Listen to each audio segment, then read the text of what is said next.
Gracias. No.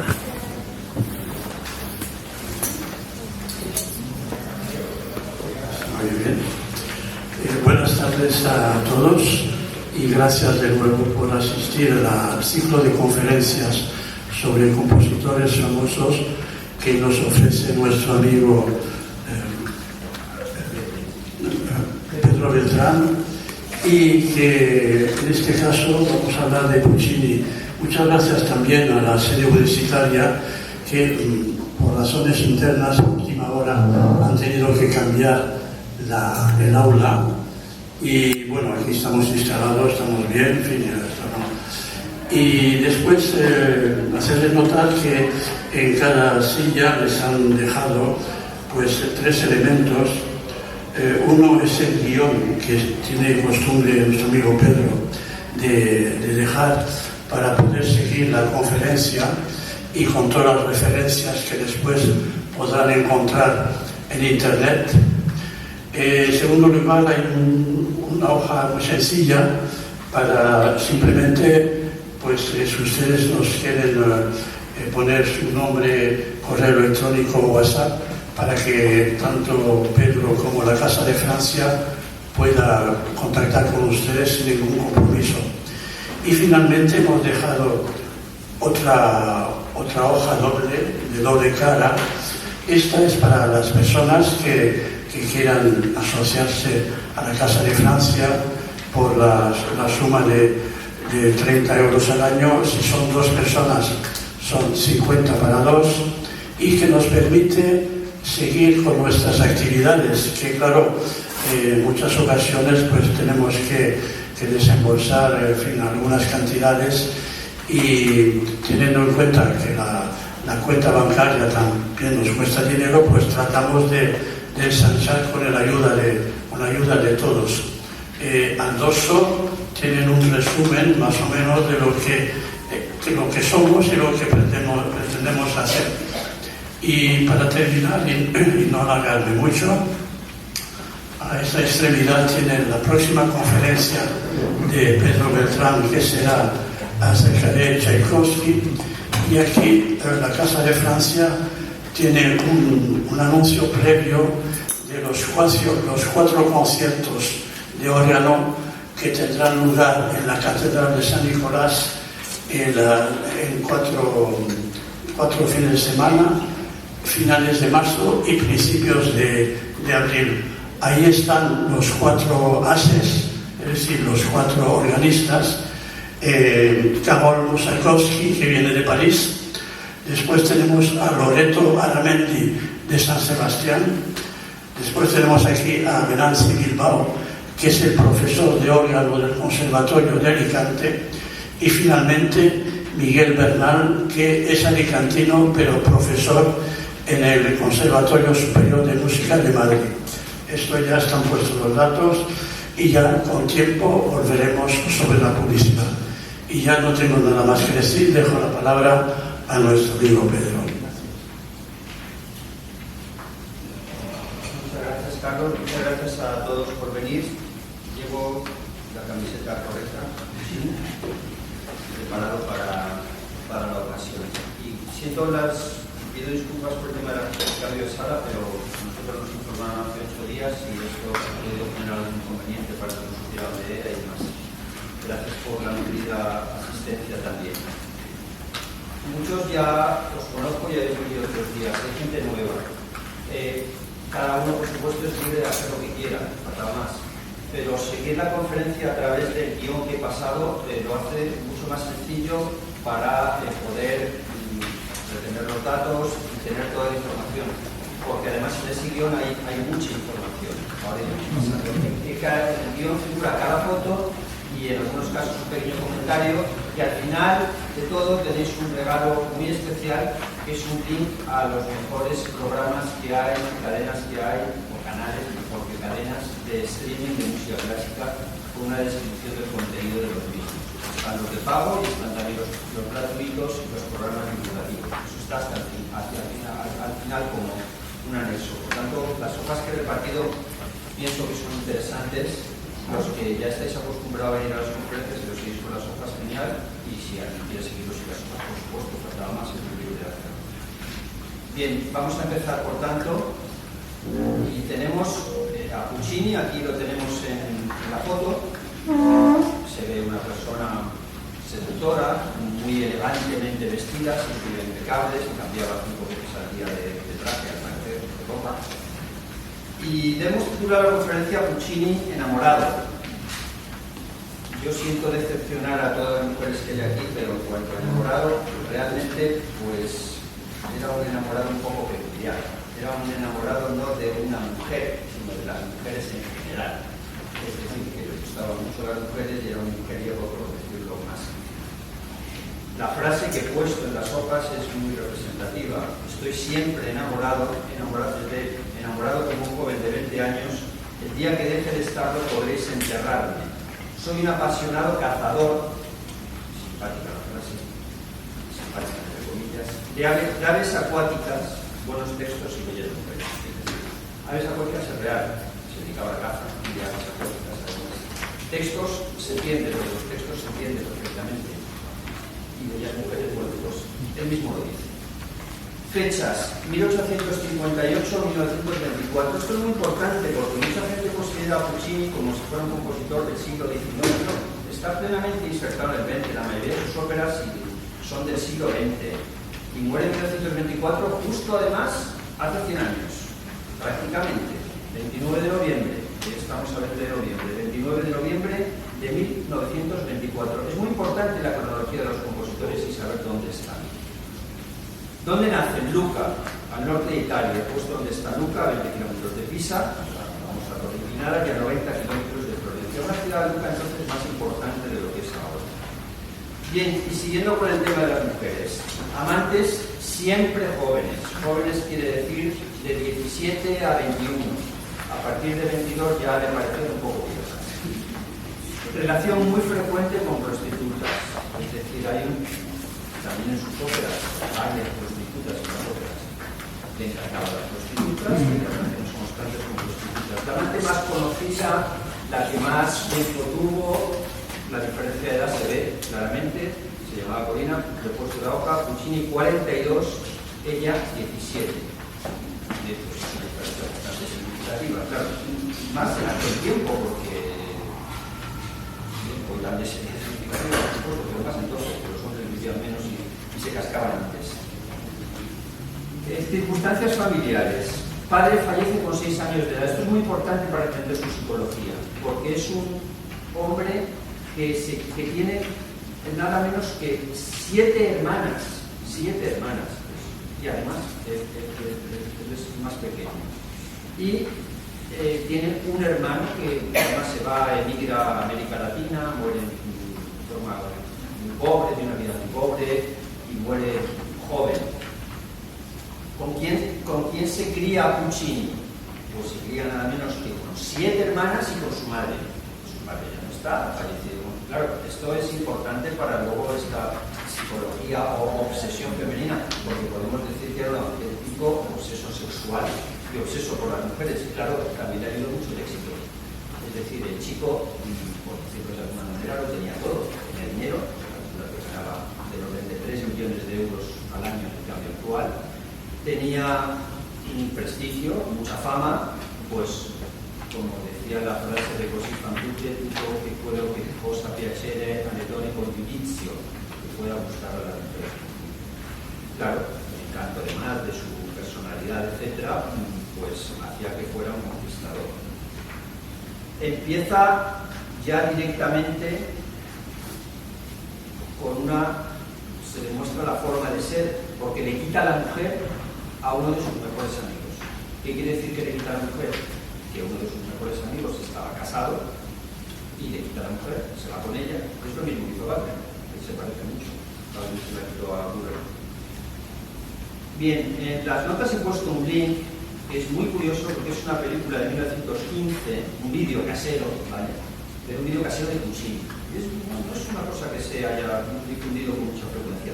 Para buscar, entiendo que si copiar lo que pone el link exactamente con todo esto, IOZ, etcétera, es complicado, pero basta con poner el título. Es decir, yo lo he puesto entero, pero si uno pone un giorno con Puccini 1915, ya está. Lo pones en YouTube y ahí te vas, son 10 minutos, 10-15 minutos y se le ve pues en su casa, filmando, etcétera, la forma de es interesante, lógicamente. De esto, de otros compositores anteriores, por supuesto, no hay vídeos.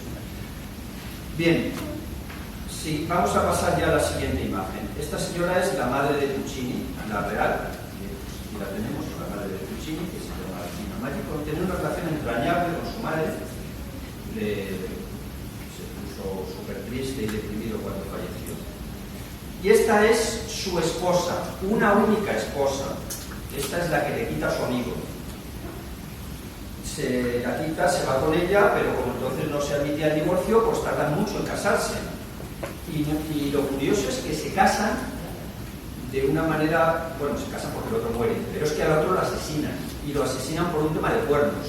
Claro, un tema de cuernos quiere decir simplemente que el otro, es decir, el ex de la señora de la foto, se dio con una mujer casada, al marido no le sentó muy bien y se lo cargó. Vale, no tuvo Puccini nada que ver con esto.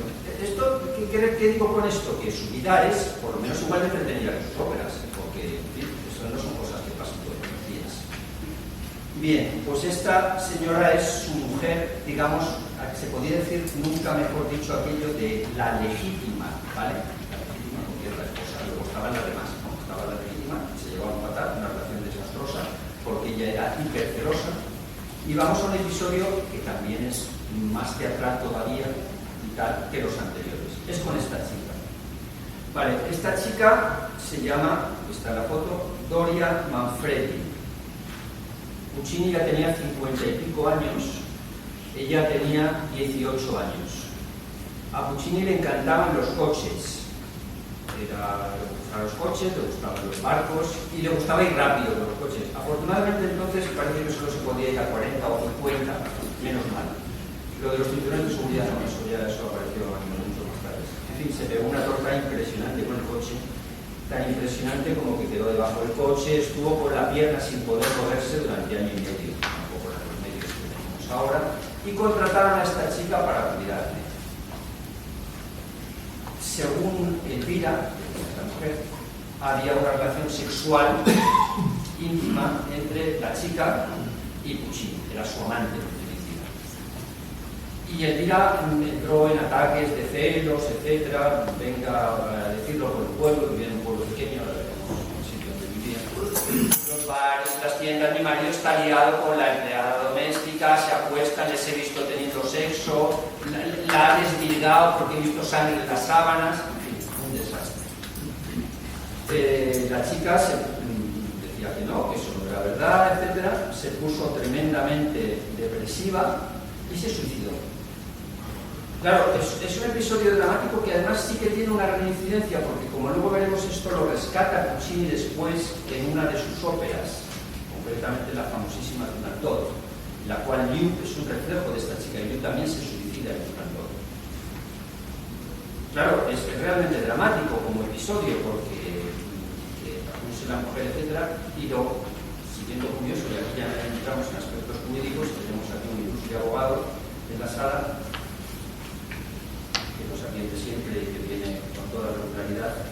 ¿Qué es lo que ocurre? Se hace una prueba pericial y resulta que la chica era virgen. Claro, si la chica era virgen, pues difícilmente había podido haber relaciones sexuales, por lo menos relaciones sexuales. Y lo que decía esta de las sábanas tal, pues no. Los padres de la chica, pues no estaban contentos, ¿no? No estaban contentos, eran del pueblo además. Imaginaros la situación, un pueblecito pequeño, mi hija, oh qué bien, trabaja en casa del maestro, qué maravilla, y la hija no solo la difaman, sino que se suicida. Claro, ¿qué es lo que ocurrió? Que presentaron una demanda judicial contra la esposa de Puccini por difamación, por considerarla causante del suicidio, inductora del suicidio en definitiva, y por haber causado un daño tremendo. Y fue condenada a cárcel la esposa de Puccini por estos hechos. Vuelvo otra vez al tema de que su vida es dramática y sus obras también. Claro, cada uno lleva la vida como quiere, ¿no? Es decir, Elvira, ahora entraremos en esto a continuación, tenía razón en casi todos los casos, o en todos, pero en este, vaya, parece que no lo tenía. También hay quien dice que Puccini sobornó a Alberito y le dijo a Alberito, mira, tú certifica que era virgen. Bueno, esto no lo podemos saber. Lo cierto es que fue condenada la mujer de Puccini a cárcel. Los abogados de Puccini presentaron un recurso de apelación y en ese recurso de apelación finalmente se llegó a una negociación y se llegó a un acuerdo por el cual Puccini pagó una indemnización millonaria a los padres de la chica para que Elvira no tuviera que ingresar a la cárcel. Esto hoy en España no sería posible ya por sentencia, pero tiene un sitio muy técnico que nos el resultado final fue ese. Los padres se llevaron una indemnización millonaria y el matrimonio de Puccini, si no estaba ya resentido, pues cómo quedó. Pero es que años después se descubrió que esta chica tenía una prima y resulta que era la prima y Puccini se acostaba con la prima. Por otra parte, no solo se acostaba, habían tenido un hijo y hoy hay todavía un tataranieto de esa relación que existe y vive, que se parece un montón a Puccini por cierto de las fotos. Claro, es verdaderamente curiosa la película porque la otra chica además tenía un bar y era la época en la que Puccini componía La Tonsura del West, en la que la protagonista tiene un bar, cual es la vida y el teatro, como esta la ópera de Pagliacci de Cavallo, pues se parecen. Y esa es la historia dramática. Dejamos ya la vida sentimental. Y la siguiente foto es, ¿qué tiene que ver aquí esto? Esto es Bayreuth, es el famoso teatro de los festivales de Wagner. Y es muy poco sabido, se ignora en general en relación con Puccini, que Puccini era un gran wagneriano. Pero es que además a Bayreuth fue a trabajar, no repartiendo folletos, no, fue por encargo de Giulio Ricordi, le encargó dos trabajos en concreto. Lo primero, como Ricordi era el editor de Puccini, o sea, su editor le encarga que vaya a Bayreuth y le dice, mira, quiero dos cosas. Lo primero es que he comprado los derechos de las óperas de Wagner para Italia. Entonces quiero que me digas cómo son las producciones, cómo los hacen allí y tal. Y lo segundo, pues mira, que las óperas de Wagner son muy largas, ¿vale? Esto aquí, maestros cantores, 4 horas y media, pues esto es exagerado. Quiero que tú mismo hagas un trabajo por el cual me dejen los maestros cantores pues en 2 horitas 20, algo así. Claro, por lo cual él fue a Bayreuth 2 años a trabajar, en definitiva. Y eso es antes de que fuera famoso, antes de los grandes éxitos. Pero eso se le quedó ahí, luego hablaremos de las 2 primeras obras que son totalmente wagnerianas. Eso se le quedó ahí y Puccini siempre dijo que su compositor favorito era Wagner y que su ópera favorita, en un gusto exquisito, era primero Parsifal y segundo Tristán y Isolde.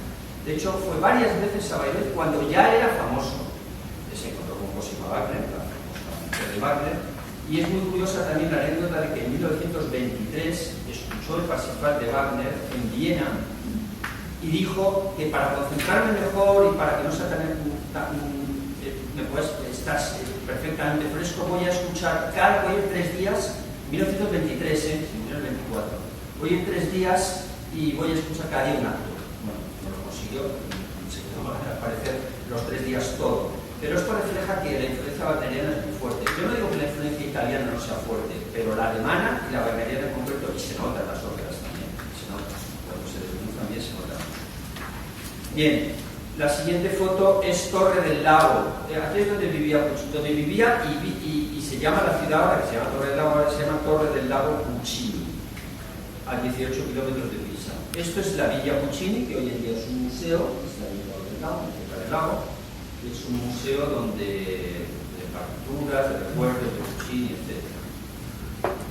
Y este Puccini en su coche de la época, no sé si es este en el que se pegó la castaña o otro, pero en fin, cobraban muchos, Además, como lo que les gustaba mucho era Nueva York, y en Nueva York eso estaba bastante más avanzado, pues iba a Nueva York y se gastaba el dinero en comprar coches, tenía su pequeña colección. Y he puesto lo que hemos comentado antes, que ganaba 3 millones al año. Este señor de la foto es Giulio Ricordi, es muy importante porque es el editor de Puccini, confía totalmente en él. Cuando fracasa le sigue apoyando, le paga una cantidad mensual cuando está fracasando para que se pueda dedicar solo a componer y le apoya muchísimo. Y tiene gracia la anécdota, como he puesto, que la casa Ricordi fue fundada por una familia de origen español que se apellidaba Recuerdo, y aquí le cambiaron el nombre y se puso Ricordi. La siguiente foto es de Mussolini tocando el violín. Yo no sé qué tienen los dictadores con la música. Una persona de los asistentes aquí me lo preguntó un día, cómo era posible que Hitler y Stalin fueran tan amantes y entusiastas de la música. Bueno, daría para otra conferencia. Pero Mussolini también, pues sí, tocaba con su amante, con Teresa Bertazzi, que también tocaba el violín. Evidentemente hacían otras cosas, seguro, pero tocaban el violín. ¿Por qué lo saco aquí? Vale, Mussolini es 25 años más joven, es cierto, pero tiene incidencia en la película, primero porque Mussolini desarrolla su carrera política muy tarde, son coincidentes en el tiempo, que sea más joven, y luego muy importante porque en septiembre del 24 nombra senador de Italia a Puccini. Puccini era, podemos llamarle fascista, ¿no? Apoyaba a Mussolini, ya que Italia necesitaba un hombre fuerte, etc. Lo que pasa es que tuvo la suerte, entre comillas, la suerte para la posteridad, de que se murió muy pronto. Y entonces no vivió, a diferencia de otros compositores, lo que es el fascismo italiano, coincidió muy poco tiempo con Mussolini. Y estos son Víctor Manuel III y su esposa, que también coincidieron, además iban a los estrenos de Puccini, a ella le gustaba mucho las óperas de Puccini, les saludaba después de los estrenos, etc. Es el rey de Italia, en realidad el último rey de Italia, porque el siguiente gobernó un mes. Vale, pasamos a la siguiente hoja, entramos en algo que sí nos interesa mucho, que son las películas sobre Puccini. Hay unas cuantas, es de los compositores, quizás el que más tenga. La primera es una serie de la RAI, que la tengo aquí en la foto, 5 horas, no me parece extraordinaria, no tiene el nivel de la de Verdi, un poco antigua, no es que sea malo que sea antigua, pero hay antiguas malas y antiguas buenas también, hay modernas buenas y modernas malas, evidentemente.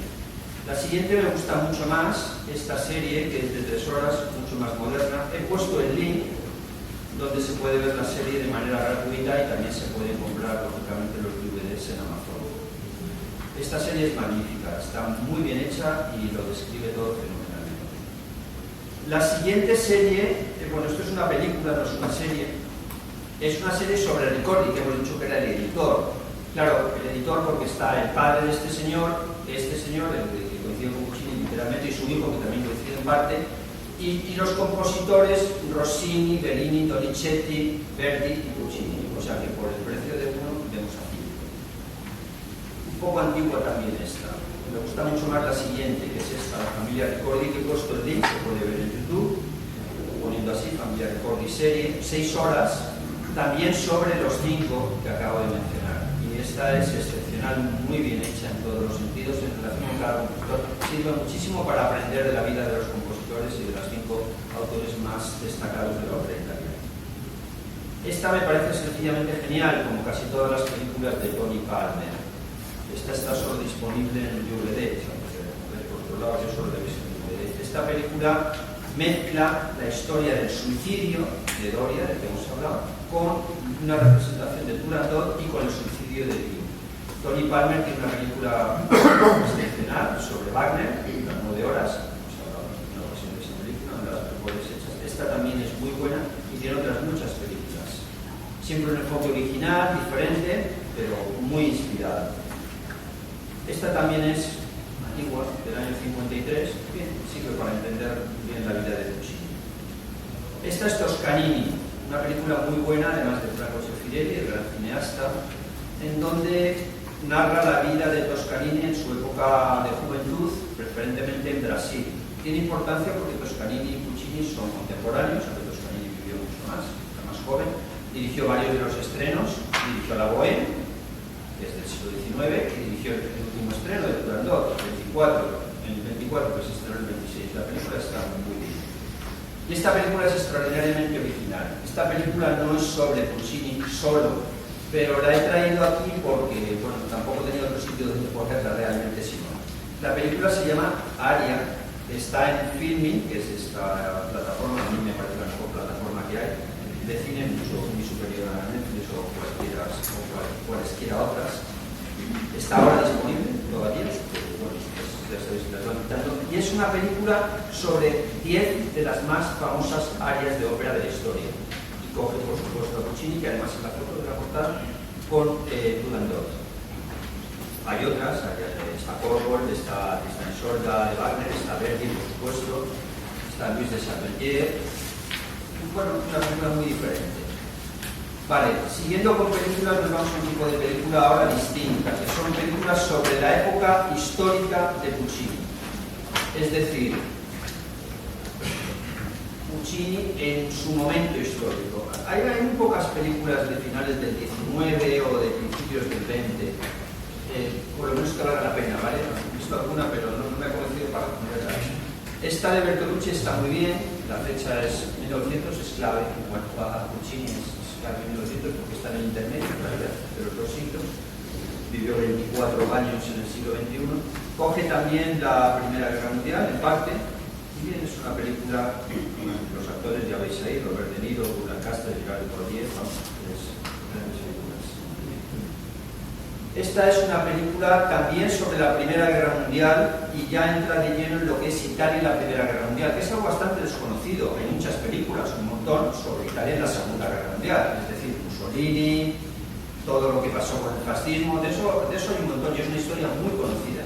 Pero se sabe bastante menos qué pasó con Italia en la Primera Guerra Mundial, porque además las alianzas fueron distintas de las de la Segunda. Es decir, en la Primera Guerra Mundial Italia va contra Austria y contra Alemania, y como sabéis en la Segunda va con Austria y Alemania. Bueno, Mussolini se apunta al carro cuando piensa que se va a ganar, pero bueno, se apunta en mayo del 40. Esta es una película sobre Hemingway, el famoso escritor, que ayudó al ejército italiano en la Primera Guerra Mundial contra un joven, con 24 años, y este es su primer amor. Luego tuvo otros cuantos más.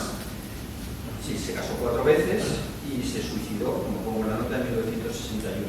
Su obra, muy conocida, War World Arms, está inspirada en sus experiencias en la Primera Guerra Mundial. La película no está mal, está disponible en YouTube de forma gratuita en el link que he puesto. Caso basta con poner el título. Hay otra película posterior de Hemingway en la Guerra Civil Española que se llama Hemingway y Gellhorn. Podría ser interesante verlas ambas en serie. Esta es una película de guerra excelente. Yo no soy un gran amante de las películas de guerra, pero esta es una película de guerra más bien contra la guerra, y casi lo dice el título. Uomini contro. ¿Contro qué? Contra la guerra. Guerra en italiano, guerra.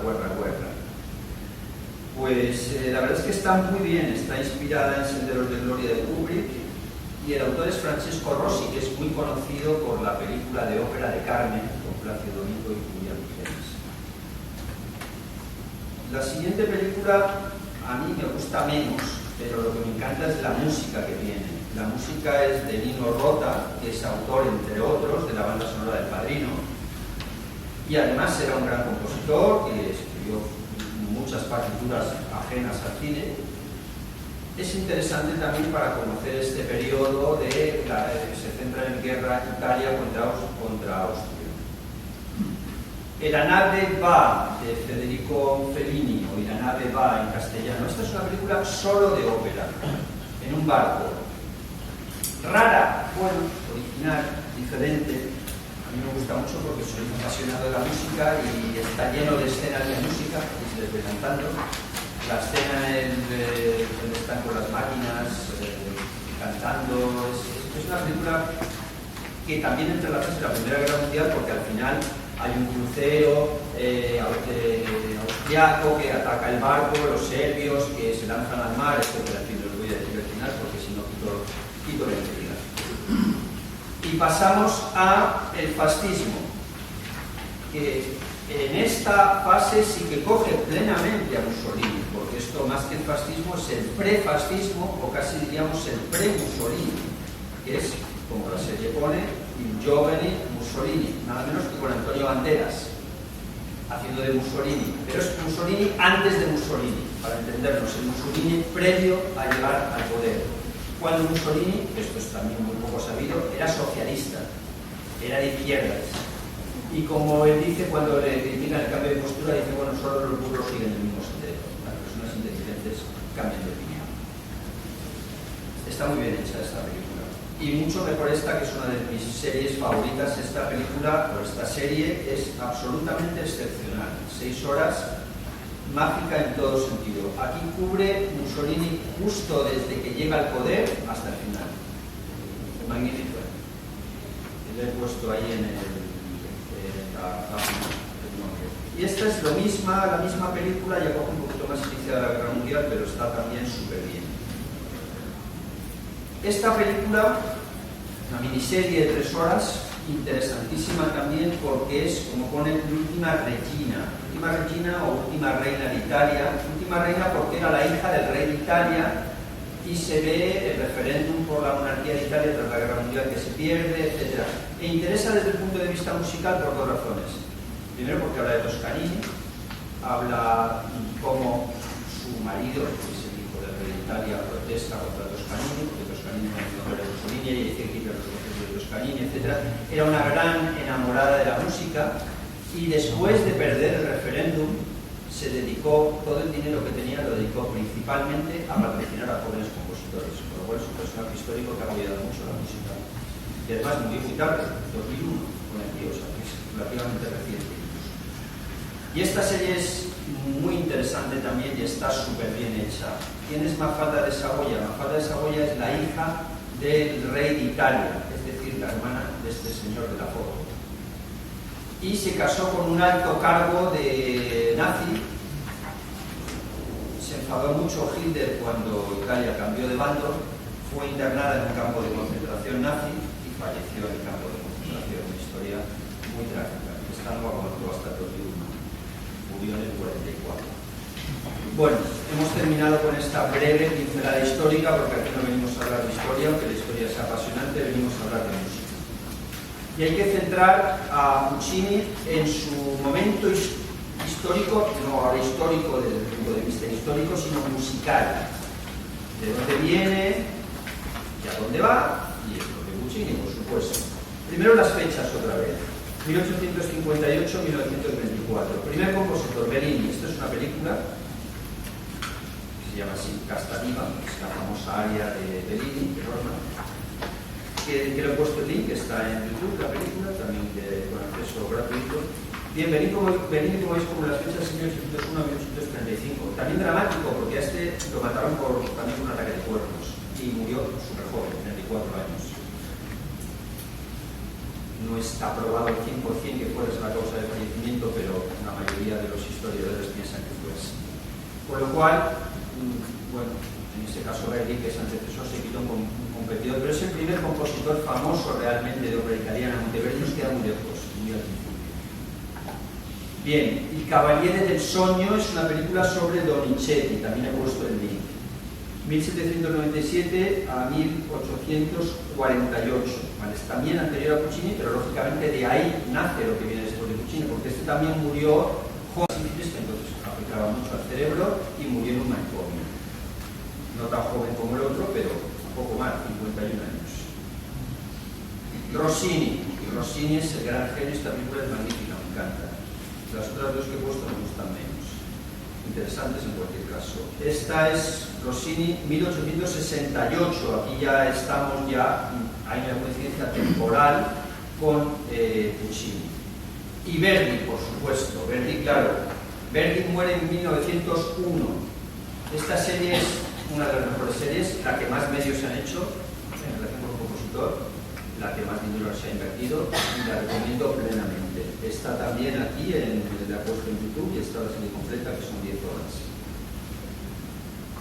Verdi tiene una importancia grande para Puccini, porque apoyó a Puccini, ya se estrena Manon Lescaut la misma semana que Falstaff, pero ya tenía Puccini 2 estrenos anteriormente, con lo cual Puccini había sido apoyado por Verdi, que elogió mucho la primera ópera, que se llama De Vivi. Este es mucho menos conocido y se importa aquí, no es tanto por esta ópera, que no es una ópera particularmente excepcional, en mi opinión, por supuesto, pero es Ponchielli, que está además nada menos que Cavalier y Pavarotti. Bueno, ¿por qué Ponchielli es importante? Pues porque Ponchielli era el director del conservatorio mirando donde estudiaba Puccini, porque Ponchielli apoyó muchísimo a Puccini, porque Ponchielli dijo: no te preocupes, has fracasado, que tú tienes un genio extraordinario, eres más genial que yo, y tú vas a triunfar, no te preocupes. Bien, por eso lo traigo aquí. Ponchielli no tiene la importancia que tienen los demás, pero para la vida de Puccini y para el desarrollo de la carrera de Puccini sí que tiene esa importancia. Vale, contemporáneos. Ahora ya vamos a compositores contemporáneos y vamos a ver cómo es posible, porque había muchos, ¿eh? En esa época estamos en una época en que la ópera era extraordinariamente popular en Italia. Y Puccini se los cargó a todos, pero vamos, con una diferencia abismal, progresivamente, y bueno, basta ver el resultado hoy. Ahora veremos una serie de nombres, a ver cuántos conocéis, porque la mayoría son compositores que hoy, si se conocen o si los conoce alguien, es por una sola ópera. El primero es Boito, fechas, aquí las tenemos 1842 a 1918. Este es un poco más joven que Puccini, pero Puccini muere 6 años, o sea, muere él 6 años antes. Boito era teóricamente el sucesor de Verdi. ¿Por qué? Pues porque escribió los libretos de las dos últimas óperas, Otelo y Falstaff, y reelaboró completamente Simón Boccanegra. Las 3 óperas más geniales de Verdi las hizo Verdi con Boito, y Boito era simultáneamente compositor. Claro, parecía lógico que el trono de Verdi, que era lo que hubiera querido Verdi también, pasara a Boito, pero no pudo ser así. Tenemos un Mefistófeles aquí, que es una gran ópera, es extraordinaria sin duda, con un reparto también, Pavarotti y Cavallén al menos. Y tenemos Nerón en DVD. Esta la de terminar, me gusta algo menos, pero hoy nadie habla de Boito. No se conoce, no sé cuántos que estéis aquí conocéis a Boito, a lo mejor lo conoceréis por Verdi, pero no por sus óperas en sí. Catalani, este es menos conocido todavía, y este sí que era competidor estricto. Primero por fechas, si vemos las fechas es 1854, olvidémonos ahora de la muerte porque es otro que murió muy joven. 1854 es casi contemporáneo de Puccini. Tuvo un éxito tremendo esta ópera. Tanto que a Toscanini, que le encantaba, le puso de nombre a sus hijos a los 2 protagonistas de la ópera. Es decir, que no le puso de nombre de los hijos de una ópera de Puccini, sino de una ópera de Catalani. La suerte que tuvo aquí Puccini es que este hombre murió jovencísimo. Pues aquí lo tenéis, 37 años. Claro, con 37 años de edad, pues se quitó un competidor que sí que hubiera sido ser competidor. Porque esta ópera, yo casi utilizaría también la palabra genial, y si no, de primera división, o primera categoría, me gusta más que en primera división, que suena un poco a fútbol. Es una ópera de primera categoría y interesantísima desde todos los puntos de vista, una orquestación espléndida, muy alemana, muy wagneriana y realmente fenomenal. Esta es todavía más alemana, bueno, y basta ver el nombre, Germania, y vamos, y una mujer que parece salida de las Valquirias de Wagner. Franchetti. Franchetti coincide totalmente, 2 años de diferencia, 1860 a 1942. Y este tiene una historia muy curiosa porque Puccini, que era muy tramposo, la verdad es que tampoco Wagner tenía muchas cualidades humanas, le hizo una trampa fuerte en coordinación con Ricordi, trampa de la que nace esta obra, y por eso tengo que contar, no solo es una anécdota, es un hecho histórico muy significativo. Vosotros habéis oído hablar mucho, lógicamente, de Tosca, de Puccini, y no habréis oído hablar nada, supongo, de Germania, de Franchetti, posiblemente tampoco mucho del señor Franchetti o nada. Sardou es el francés que escribió Tosca, la obra teatral. Fue Puccini a decirle, oye, me gusta mucho, quisiera comprarte los derechos, tal. Y Sardou le dice, mira, yo no sé quién eres, no te conozco, no tenía éxito y no te lo vendo. Fue Franchetti y se los compró, porque en ese momento les cedió los derechos. Y entonces, entre Puccini y Ricordi, que es el editor, el editor de Puccini, fueron a hablar con Franchetti y le dijeron, mira, esto de Tosca es una ópera muy sangrienta, muy sanguinaria, yo creo que no te conviene porque esto va a ser un fracaso, va a ser un desastre, entonces pues mejor déjalo estar porque, mira, pues, crímenes en escena, tal, el suicidio, después, no sé, mejor que no. Y le cedió los derechos a Ricordi, que no tardó ni 5 minutos, creo que estaba esperando la puerta del lado, para cederle los derechos a Puccini. Y por eso tenemos hoy una Tosca de Puccini, que si no tendríamos una Tosca de Franchetti. Y como premio de que tendríamos una obra que sin duda no sería de la misma envergadura, porque no es el mismo nivel de compositores. Y como premio de consolación le regalaron Germania. Le dijeron, mira, esta ópera que ya está hecho el libreto, está todo terminado, es una historia magnífica, que toma mucho, mira, toma esta, haz esta. Pues vale, de eso sale la trampa. Segundo, siguiente persona a la que le hace trampa a Puccini, este es más conocido, Leoncavallo, por lo menos es conocida la ópera, Pagliacci. La ópera es muy conocida. El nombre de Leoncavallo quizás menos, pero bueno, también. A este también hizo trampa. ¿Cuál es la trampa que hizo Puccini? Eran amigos. Puccini quitaba a la mujer a su amigo y le quitaba las historias a sus amigos, como veremos. Eran amigos, no está claro si vivieron juntos, ¿no? Con Mascagni sí que vivieron juntos, pero eran amigos. No solo que eran amigos, sino que además Leoncavallo escribió en parte el libreto de Manuel Lescaut, porque tenía la carrera también de literatura y él hacía sus libretos, como varios. Leoncavallo hizo Pagliacci, un éxito extraordinario, tenía entonces 26 años, ya tuvo ningún éxito más, ya fue un desastre, todo el resto de las óperas fracasaron. Y la siguiente ópera que se le ocurrió hacer a Leoncavallo se llamaba La Bohème. Y se puso a hacer La Bohème de Leoncavallo. Puccini, como eran amigos, pues se lo contó, mira, pues estoy haciendo La Bohème, y Puccini, tramposo, empezó a hacer en La Bohème también. El otro se enteró y se enfadó. Dijo, vamos a ver, si yo estoy haciendo La Bohème, fueron a hablar con Ricordi. Y dijo Puccini, nada, no hay ningún problema. Todos amigos, nadie se pelea. Tú haces tu Bohème, yo hago mi Bohème, y el que gane será el mejor.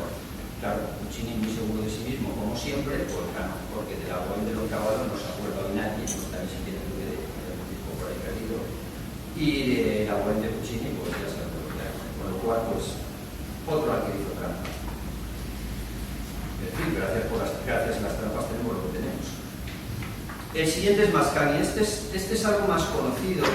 Está aquí mismo en la foto, porque estas dos óperas se suelen hacer juntas siempre, o muchas veces. Yo creo que no van nada juntas, porque las dos son historias muy parecidas, sangrientas, sanguinarias, con motivo al final. Bueno, es lo que hay. Mascagni, Caballería Rusticana. Esta es todavía más conocida quizás, o igual de conocida, porque además se utilizó en El Padrino, en la parte tercera, en la música de la parte tercera del Padrino, en toda la escena final. Con lo cual, estamos además un compositor muchísimo más lógico, pero que se parece también en la película. Primero eran amigos. Bueno, no podemos decir que hiciera trampa realmente. Lo único, con Iris se inspiró para Madame Butterfly, realmente. Puccini está muy atento a lo que hacen los demás, a sus ideas, muy atento a lo que hacen los demás. Esto no es que sea negativo, los demás dentro y fuera de Italia. Bien, Mascagni. Aquí lo vemos con Mussolini y la foto se ha quedado un poquito pequeña. Claro, vivió más, vivió hasta 45, se murió con 3 meses de diferencia con Mussolini, que también murió en 45, como sabéis. Este sí que fue fascista, totalmente declarado, porque, bueno, quizás hubiera sido también si hubiera vivido Puccini, y esto está igual y muy poco. Tenemos esta ópera, que es una historia, como veis, japonesa. Es una ópera bastante interesante, muy interesante. Además he pasado el link a una representación muy buena. Es un festival que hay en Nueva York, en las afueras de Nueva York, en la provincia de Nueva York, no en la ciudad, sino en las afueras. Un edificio estilo del Guggenheim de Bilbao, con la American Symphony y el Leon Goldstein, que es el director de la Sinfónica de Jerusalén. Y es una ópera muy interesante. He pasado el link a la ópera completa. Y luego he puesto otros 3 links hasta a 3 óperas de Mascagni que están en YouTube para el que le interese. Son de menor calidad las grabaciones, pero evidentemente también puede merecer la pena ver. Vale.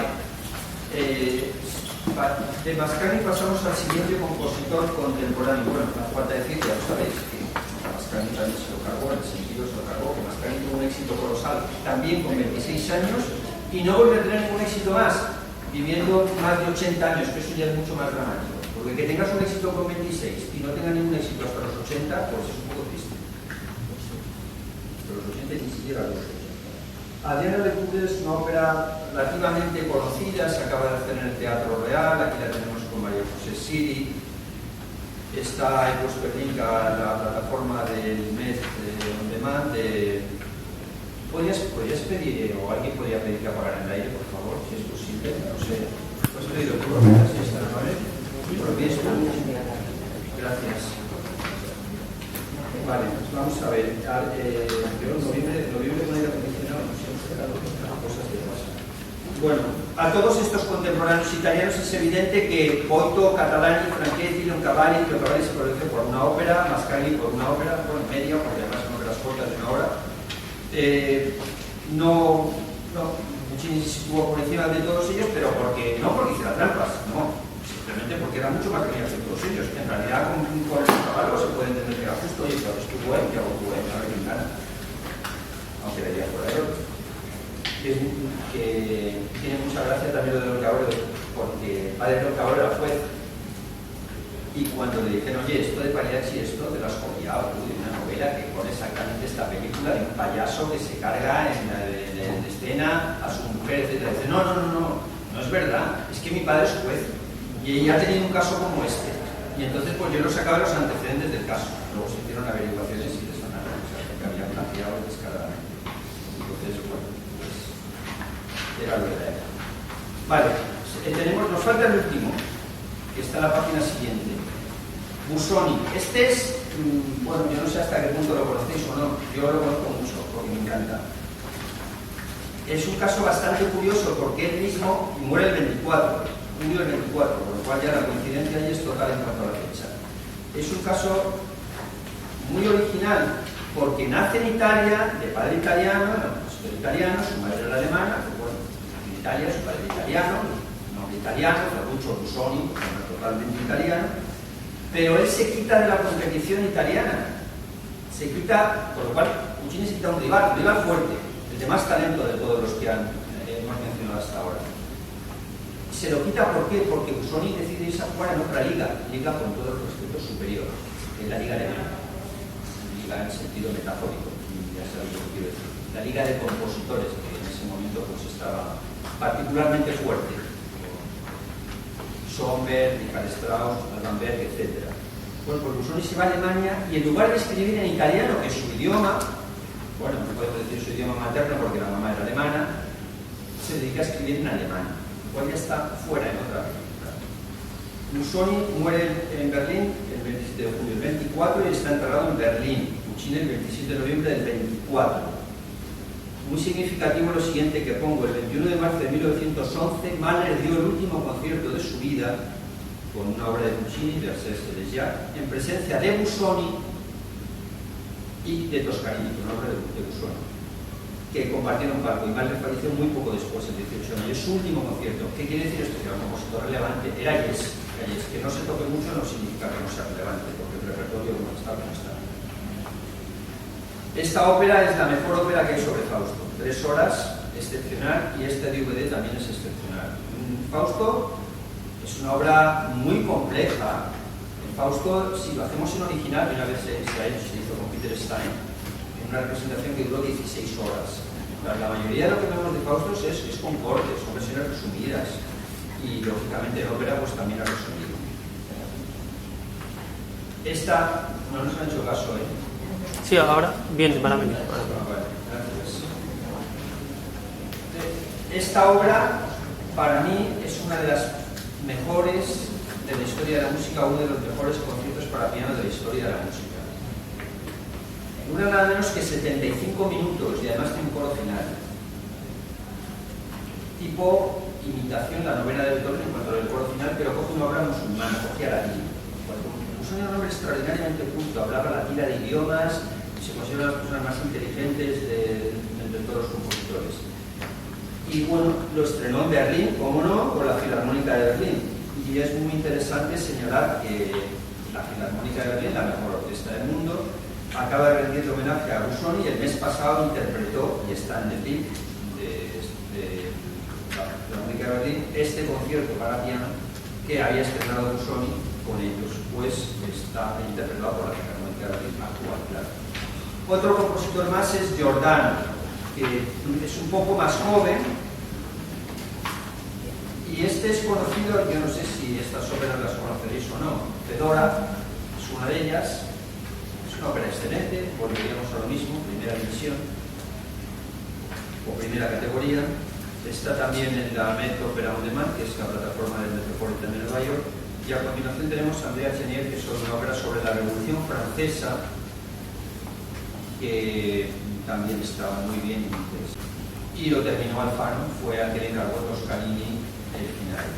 Y esta ópera me gusta mucho porque es mi novela favorita de Tolstói, bueno, no solo la mía, la suya también, Tolstói decía que era muy superior, creo que el primero de Tolstói importa, era muy superior a Guerra y Paz y a y es una ópera sobre esta novela de Tolstói.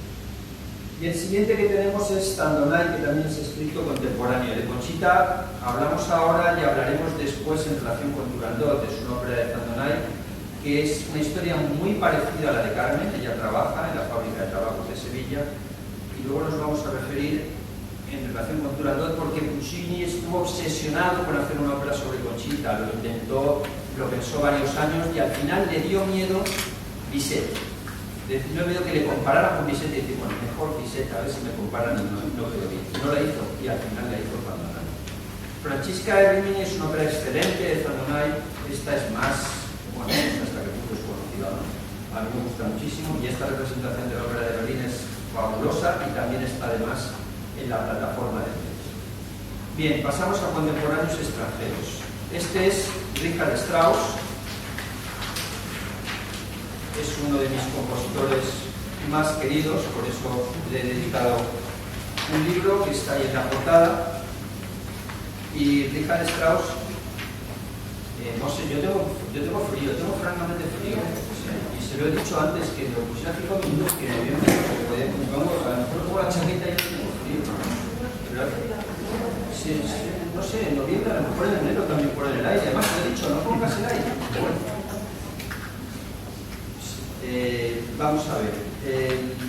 Richard Strauss es estrictamente contemporáneo porque es 1864-1949. Además, si Puccini es el ganador en la Liga Italiana, Strauss es el ganador en la Liga Alemana. Y Puccini, que era muy seguidor de todas sus competidores, no sé si la palabra es competidor, siguió todas las óperas de Strauss. Como he puesto aquí, fue el estreno de Strauss de Salomé en Graz, donde se juntó, entre otros, con Hitler, que estaba en el estreno, y con varios más. Y no solo eso, sino que cada vez que hacían Salomé y otros óperas de Strauss procuraba ir. Por ejemplo, tenemos constancia de que estuvo en Salomé en Nueva York cuando se estrena Salomé en Nueva York.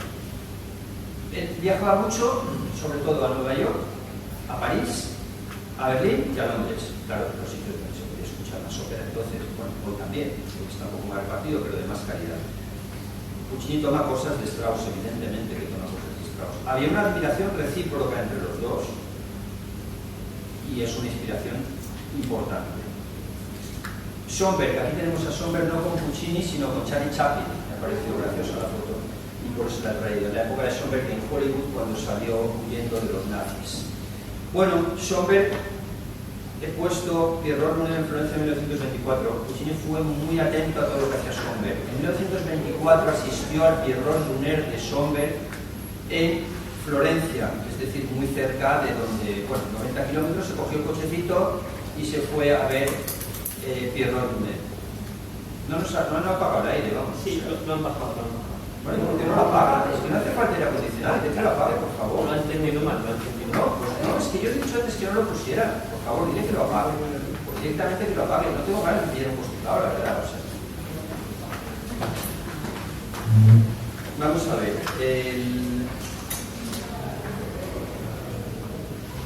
En 1924 coge su coche y va al estreno de Pierrot Luner de Schönberg en Florencia. Y es muy curioso porque a partir de ahí deja de escribir Turandot.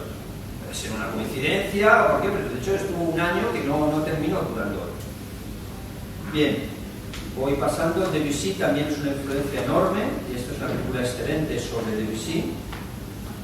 Stravinsky es una película estupenda y una influencia también enorme. Esta película es genial porque es la relación, poco conocida o muy conocida, no lo sé, entre la famosa diseñadora Coco Chanel e Igor Stravinsky, relación de amantes, porque él estaba casado. Y Korgol, porque además eran amigos. Korgol es un compositor que luego se fue a Hollywood huyendo de los nazis y tuvo una gran influencia también sobre Puccini.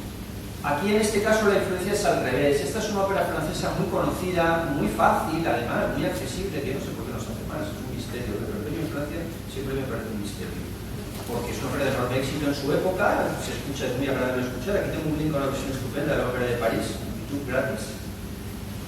3 horas, muy ágil, y este toma de Puccini, son contemporáneos, pero él es el que toma de Puccini. Vale, sucesores italianos. Respighi. Respighi es un... Mucha gente dice que después de Puccini no hay nada, que después de Puccini ya se ha terminado la... No conseguimos que apague el aire. ¿Tienes mi chaqueta por ahí, por favor? Porque es que no voy a apagar. Se apaga. Es que se lo he dicho nada más. De hecho, no pongas el aire. No sé, ¿no? Él dice ¿Tienes que... mi chaqueta, por favor? Sí, está detrás tuya. Está ahí. Le cuesta que se apague. ¿Dónde está? Ahí. Hay más frío delante que aquí. Dice que tarda en apagarse.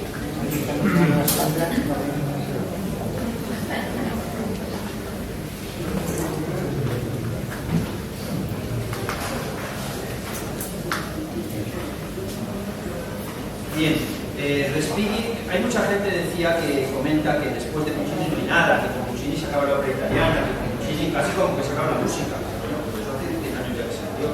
No es verdad, simplemente no es verdad. Se acaba en que en cuanto que no hay después compositores tan populares, bueno, vale, quizás, pero eso no significa que no sean buenos compositores. Este es uno, Respighi. El Tríptico Romano, Fuentes de Roma, Pinos de Roma, Festivales de Roma son obras muy conocidas, muy populares. Y también tiene óperas que son excelentes. Ya tengo que pasar un poco rápido porque quiero que haya coloquio y quiero a las 9 haber terminado. Entonces, La Campana Sonesa es una ópera excepcionalmente romántica. La Fiamma, que hay además una versión con Caballé, que lo he puesto en el link de YouTube, mágica. Y La Bella Durmiente en el Bosque, es decir, la historia del ballet, pero en ópera, que también es una ópera mágica desde todos los puntos de vista. Por lo cual, Respighi es posterior a Puccini, bueno, pues ahí está. Pichetti es menos conocido, pero bueno, es menos conocido, pero ¿quién graba esto? Lo graba Henry von Karajan.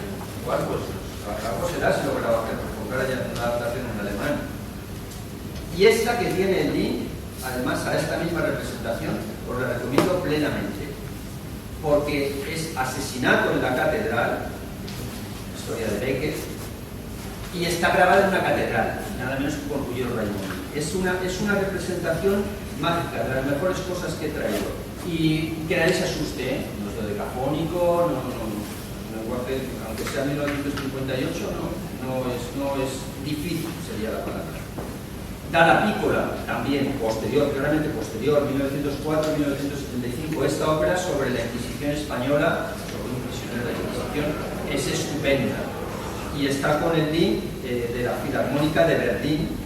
Y curioso que Schönberg, el 24 puesto, dirige Piero en Florencia, y estaban Puccini y Dalla Piccola sentaditos ahí al lado, uno del otro, en la representación de Piero. En noviembre del 22 la hizo el Teatro Real, curiosamente con una ópera de Puccini, con Scorraglieri. Siguiente sucesor italiano, Menotti.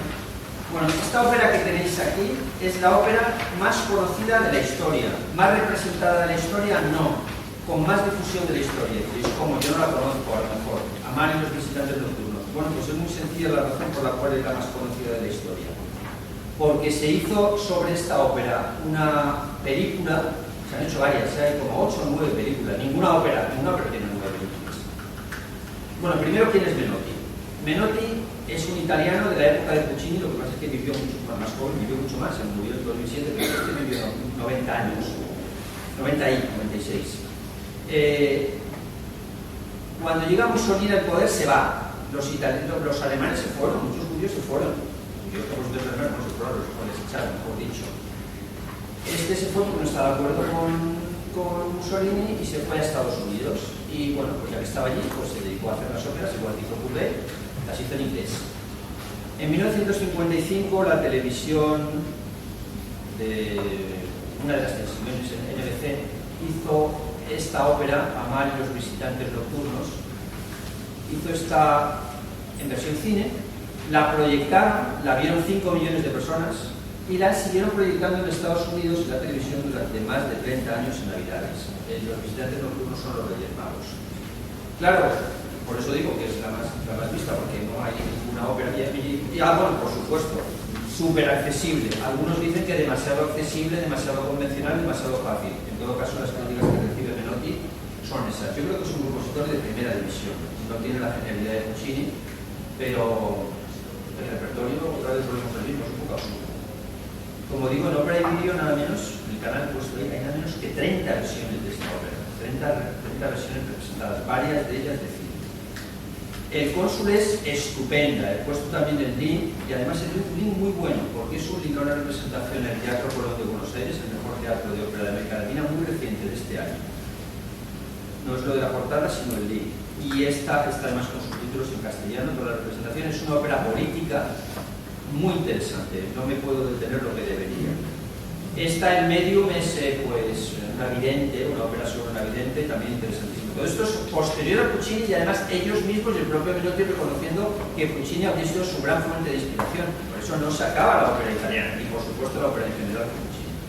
Y esta que es una ópera estupenda también, Goya, con Plácido Domingo, del 86, estrenada en Washington. Y bueno, pues tiene a Carlos IV, tiene a la Duquesa de Alba, tiene a Godoy, etc. O sea, que sirve también un poco para repasar la historia española. Y insisto, nada difícil, que nadie se asuste. En inglés. Compositor italiano que escribe en inglés. Influencia en compositores internacionales. Vale. Ya nace que este libro es genial y es tan genial como que le han dado el premio al mejor disco de ópera del año. Tenéis ahí el premio. Los Gramophone Classical Music Awards, que es el mayor premio que se puede dar al disco. Bien, Purvey, él mismo dijo, este libro de Purvey es un compositor que me encanta. Purvey tiene una infinidad muy especial con él y mucho cariño con él.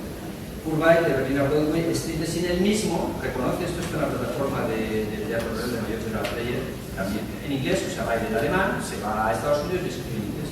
Él mismo reconoce que estuvo muy influenciado por Puccini. Esta es Street Scene con el Congreso Orquesta y Coros del Teatro Real de Madrid, una presentación relativamente reciente. Diálogos de Carmelitas, que es una ópera mágica, absolutamente extraordinaria, de Pudem, también es de Puccini. Britten reconoció que se había influenciado mucho en Puccini. Esta es una ópera sobre muerte en Venecia, no la película de Visconti, no, es posterior la ópera de hecho, y mucho mejor que la película de Visconti, bueno, entre otros porque es una ópera. Esto es versión cine, pero versión cine de la ópera.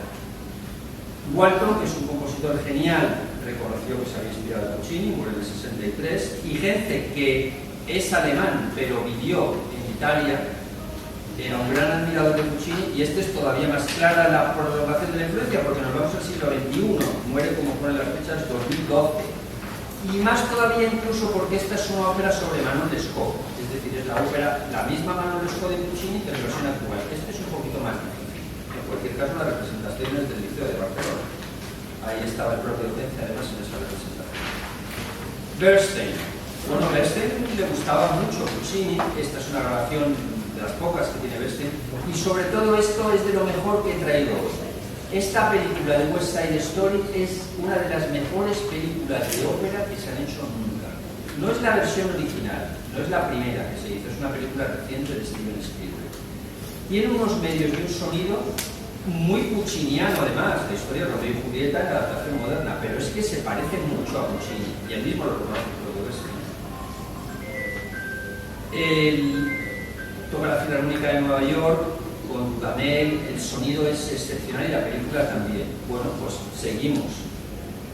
Bueno, más reciente, este está hasta vivo, Philip Glass, también reconoce su influencia, Gnate, sobre el famoso faraón egipcio. Esta representación es soberbia en el Met de Nueva York.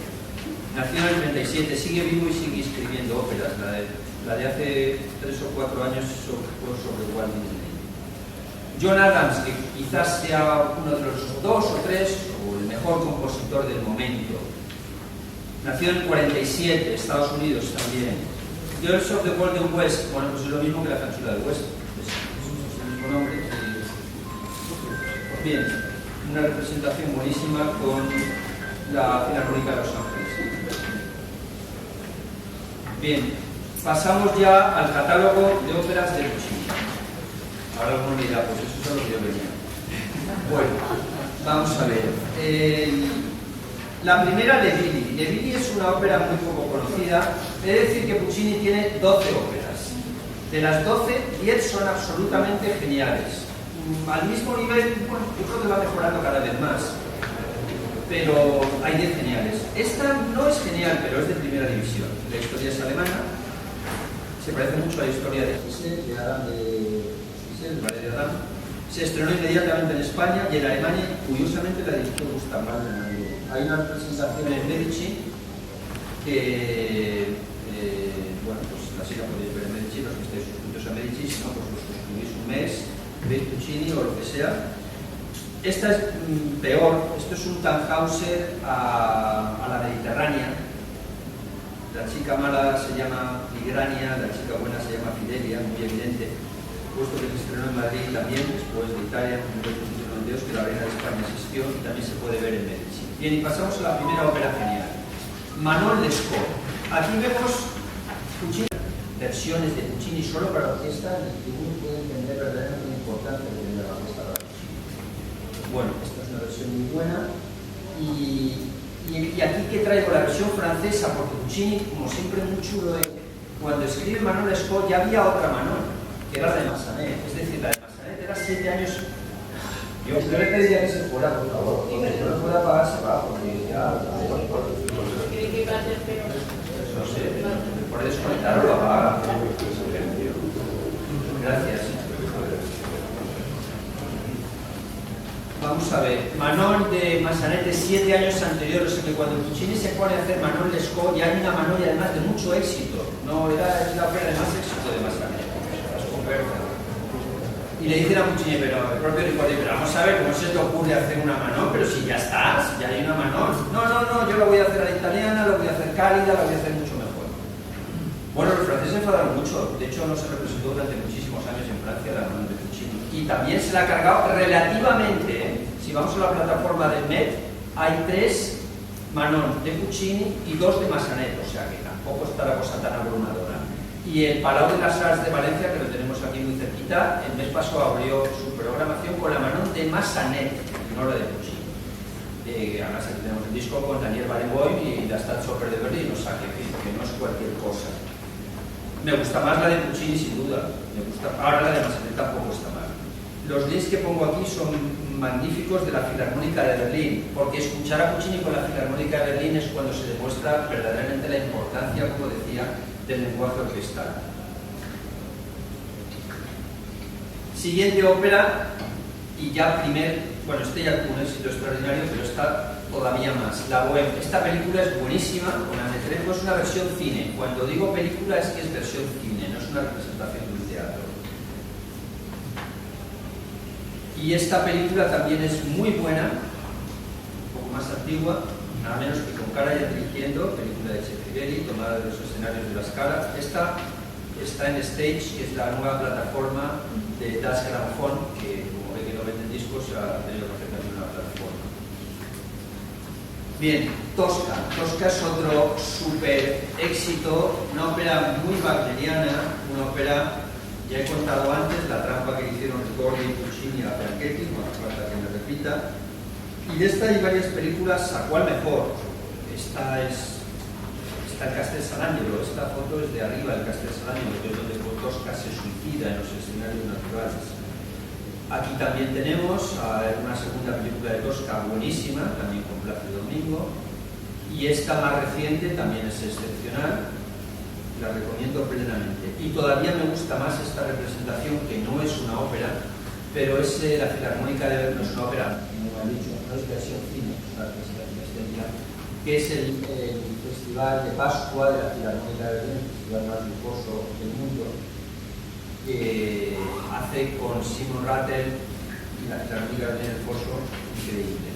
En la plataforma de la Filarmónica de Berlín, en muy pocas óperas, esta ópera está, y para el que le guste ver la representación escénica, la tiene en representación escénica, y para el que le guste ver la versión concierto, a mí me encantan las óperas en versión concierto, pues también la tiene. Tosca se desarrolla en la época de las guerras napoleónicas, en Roma en 1800, después del final de la República Romana, concretamente la batalla de Marengo, justo en un día, el 14 de junio de 1800. Traigo aquí una película sobre Tosca que no es la ópera, sino es la historia de Tosca. En definitiva, tiene música de Puccini también, pero no es una representación operística. Está muy bien, un poco antiguo, pero está muy bien. Y aquí traigo el Napoleón de Ridley Scott, que es una película estupenda, muy reciente, porque hace referencia a Napoleón de Tosca y a la guerra de Napoleón, nunca se me ha dicho, hay que marcarla en su contexto. Esta serie de Napoleón me gusta más que la de Ridley Scott. Bueno, la de Ridley Scott es una película, 6 horas, es una serie excepcional, de las mejores series históricas que hay. Pasamos a Madame Butterfly. Aquí Puccini cambia de registro y se va a una historia japonesa. Se desarrolla la ópera en Japón. También hay una versión cine, que la tenemos aquí, de Jean-Pierre Ponnet, con Karajan. Y esta es una versión de Frédéric Mitterrand, que no es el presidente de Francia, pero sí le dio su familia, son sobrinos suyos, que es una película también buenísima sobre Madame Butterfly, que es el gran trío, la Bohème, Tosca, Madame Butterfly, el gran trío de éxitos. Y esta es una Madame Butterfly totalmente diferente. Es una película que me gusta muchísimo. Es un espía francés, está tomada de la música de Madame Butterfly, la historia es otra historia, pero realmente no os voy a decir el final porque estropearía ahí el spoiler. Yo os recomiendo vivamente que la veáis. Bien, pasamos a la siguiente ópera de Puccini. Hemos visto, aunque con una rapidez quizás excesiva, esas 3 óperas que son las más conocidas, las más famosas, las que, bueno, pues casi todo el mundo, casi todos los aficionados a la ópera conocen. Y después de esas 3 óperas, vamos a otras que creo que son menos conocidas por vosotros. Pero que sean menos conocidas no significa que sean peores. En mi opinión son mejores, y no solo en mi opinión. Hay una persona muy autorizada que dijo que esta era la mejor ópera de Puccini. Y esa persona tan autorizada se llamaba Puccini. Es decir, que el propio Puccini, no es que fuera otro Puccini diferente. El propio compositor, que no lo dijo de ninguna de sus demás óperas, dijo que esta era su verdadera obra maestra. En un momento dado, Puccini dice que se ha cansado de tantos superhits, de historias, bueno, que en cierto modo más populares, demás, muy dramáticas, con fallecimiento al final. Pues Tosca se suicida, la Madame Butterfly se suicida, la Bohème, una escena muy triste y vamos a una ópera diferente, de estilo completamente diferente, que además se estrena en un lugar que no puede ser más diferente, que es Nueva York, y se encarga por el Metropolitan Opera de Nueva York. Y después de un viaje de Puccini en el propio Estados Unidos y en el propio Nueva York, donde te gustaba, y eso que no había aviones. Es una historia, un western. Un western de la chica, la artista que paga en western, las minas, etc. Desde un punto de vista musical, desde un punto de vista de la orquestación, es absolutamente soberbia. No es que las otras no lo sean, es que esta es mucho más refinada, es que coge claramente, coge y cambia, no es que copie, coge a Debussy, coge a Strauss, a Richard Strauss, a Leopold. Y es una ópera que, si no la conocéis, merece ser conocida. Y si os gustan las otras, esta os gustará por lo menos tanto como las demás. También tenemos que aprender a jugar a las óperas no solo por la historia, sino por la música, claro, me refiero por la historia que cuenta, porque la música es importantísima también, o más importante, claro. La siguiente ópera es todavía menos conocida que la anterior. Y vamos avanzando, estamos en 1917, estamos en la Guerra Mundial, en lugar de un conflicto, Puccini la tuvo que estrenar en Montecarlo. ¿Por qué conflicto? Porque se la habían encargado en la ópera de Viena. En ese momento estaba en guerra Italia con Austria. Claro, pues Puccini no tuvo más remedio que salir de ahí, estrenarla en Montecarlo, en plena Guerra Mundial. Esta representación es de la ópera de Washington con nuestra querida Ainhoa Arteta. Está también, lo he puesto en la Revelador Ópera, también en representación buenísima, y he puesto un link a una representación muy reciente de la Scala de Milán, porque esta ópera se está haciendo ahora más que se hacía. De hecho, se acaba de hacer en el Met, hasta hace poco en el Met de Nueva York, que estaba con la primera ópera cuando abrió la página, en la London Symphony RSO en diciembre de este año, o sea, el mes que viene, se representa también, o se hace también. Y es curioso y nueva crítica a los franceses cuando respeto a la versión de France, porque hay una versión del propio Puccini en francés y sin embargo no. Disparu, es decir, no sé pas où il est, no se sabe dónde está porque ni se encuentra en disco, ni DVD, ni bueno. Esta ópera también es excelente, es muy refinada, tiene puntos en que se parece a la Traviata y en este caso como su idea. En este caso, como se parece, como le encargaron una opereta, una opereta tiene una cierta línea que se parece a Johann Strauss. Por lo cual también la Rondine, si no la conocéis, merece ser conocida. No son tantos títulos de Puccini, he dicho 10 geniales, Si conocéis 3 o 4, faltan 6 para ser pleno. Si nos olvidamos de las lecturas que son perfectamente prescindibles. Siguiente ópera, El Tabarro. Yo creo que esta tampoco es muy conocida. No lo sé, cuántos de los que estáis aquí la conocéis. Aquí estamos ya en el 18 y también se estrena en Nueva York. Como veis, es una ópera corta. Forman parte de un trío que se llama El Tríptico, pero forman parte en cuanto que se estrenaron conjuntamente, pero no tienen nada que ver unas con otras. Me refiero que cada una de ellas son independientes la una de la otra. No es como El Anillo de Wagner, para entendernos, que son 4 óperas del mismo tema. No tienen nada que ver. Esta es una ópera dramática, celos, demás, la otra se desarrolla en un convento, ahora pasamos, y la última es una comedia. Las 3 van juntas y se estrenan el mismo día, pero ya no se hacen casi nunca conjuntamente. Aquí en el Met, qué curiosa representación esta. Tenemos en la primera parte a Plácido Domingo y en la segunda a Pavarotti, en óperas diferentes, claro.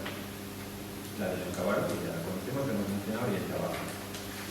El tríptico, estas son las 3 juntas, por eso he traído aquí la foto, porque haría referencia a la segunda ópera, que es Suor Angelica. Una de las hermanas de Puccini fue madre superiora en un convento y una de las grabaciones que he puesto en el link es la ópera Suor Angelica, porque es una ópera de monjas, sin ningún protagonista masculino, todos son mujeres. Se desarrolla en un convento, en ese convento en el que la madre de Puccini fue superiora. Está hecha, no es una grabación tan buena como esta, lógicamente, no es el Festival de Salzburgo, no es el Met de Nueva York. La plataforma del Met esta no está en cualquier caso.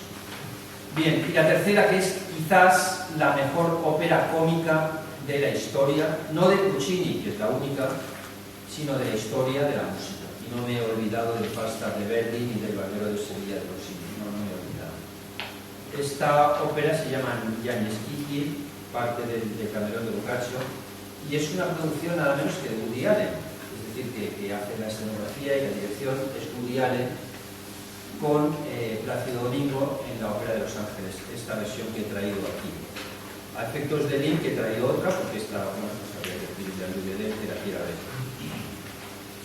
Y nos vamos a la última ópera de Puccini, a la que le voy a dedicar los últimos 5 minutos que me quedan. Turandot.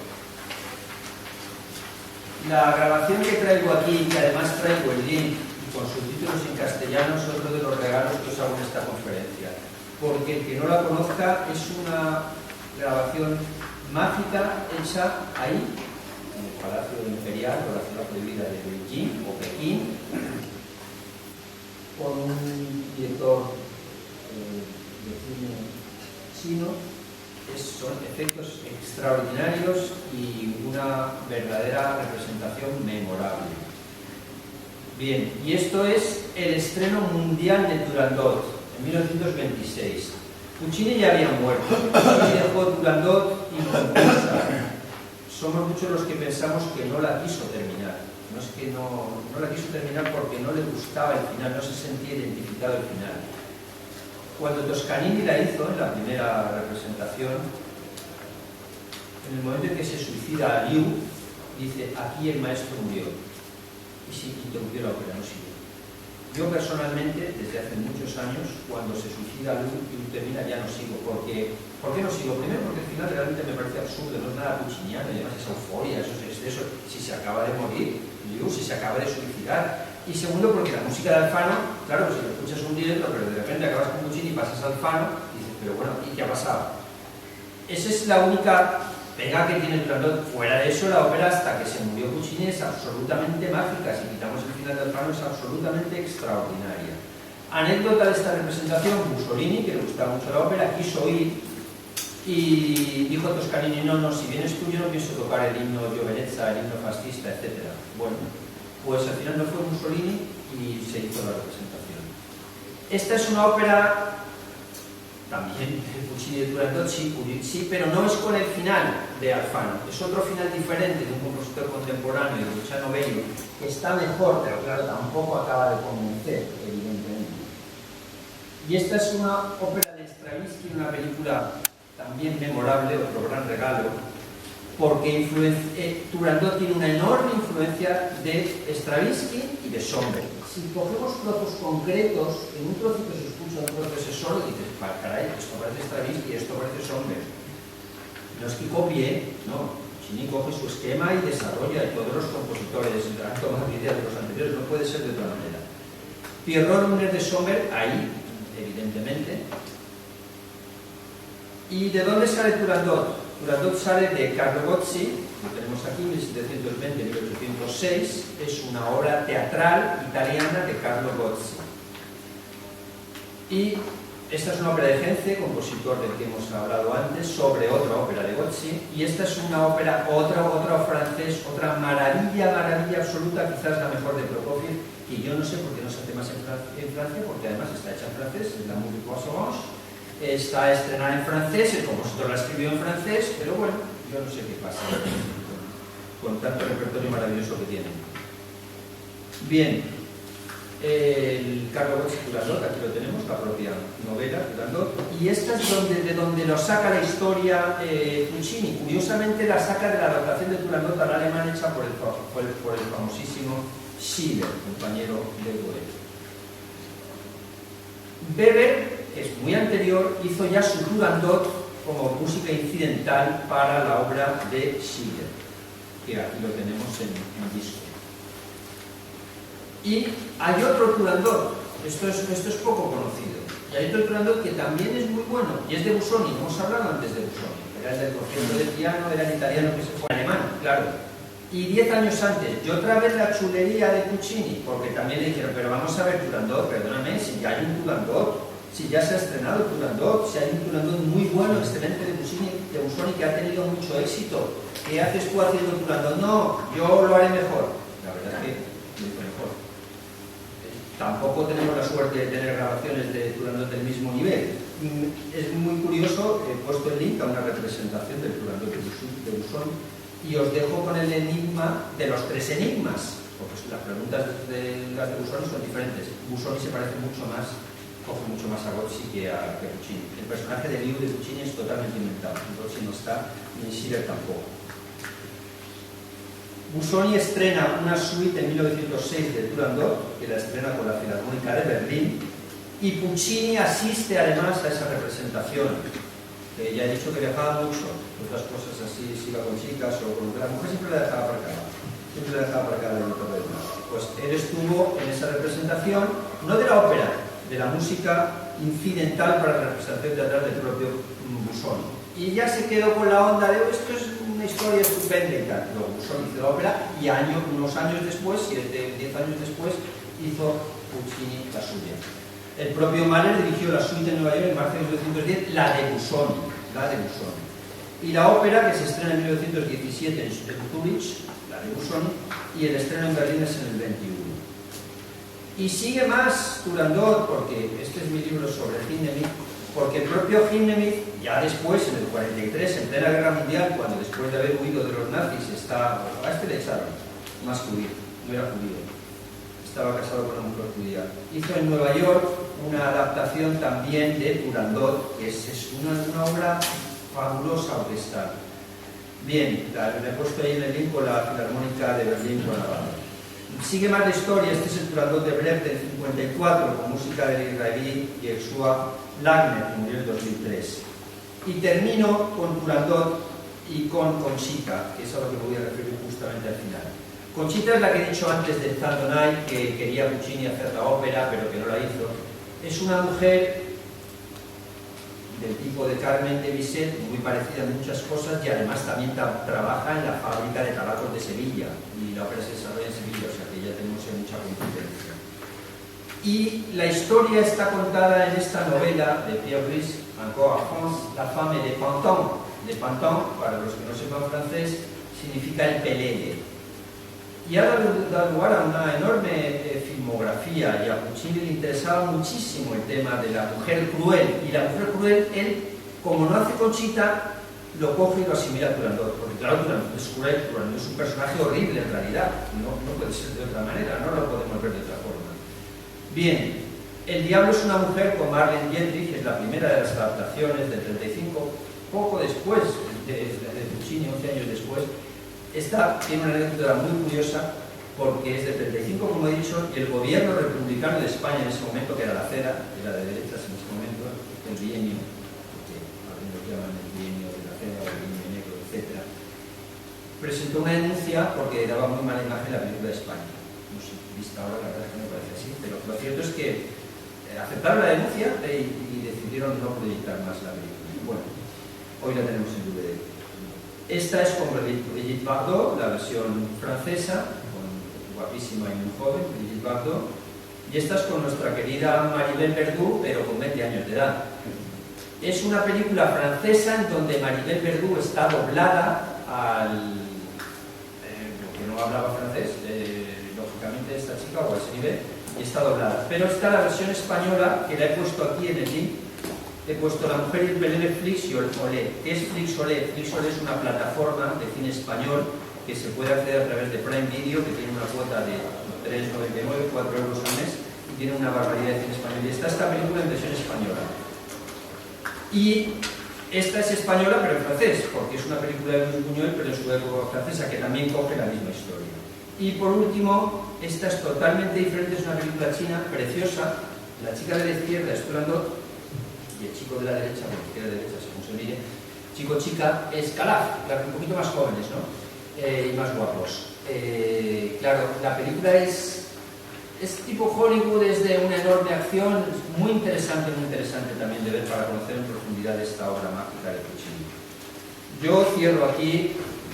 El resto que hay, no pensaba hablar de él, es para que vosotros en casa lo veáis y veáis qué posibilidades hay para escuchar música en canales de pago, en canales gratuitos, que también hay unos cuantos, y al final, en la última hoja, en canales divulgativos interesantísimos como formas de conocer la música. Y concretamente, los seminarios de Sergio Vela, que tiene 10 conferencias sobre Puccini, de 2 horas y media cada una, 25 horas. Si tenéis tiempo, Sergio Vela, que es en español, es un diseñador de ópera mexicano, esos están muy bien, y lo explica perfectamente, mucho mejor y con más tiempo que el que podría tener yo. Muchas gracias por venir, gracias por todo, y pasamos a todos.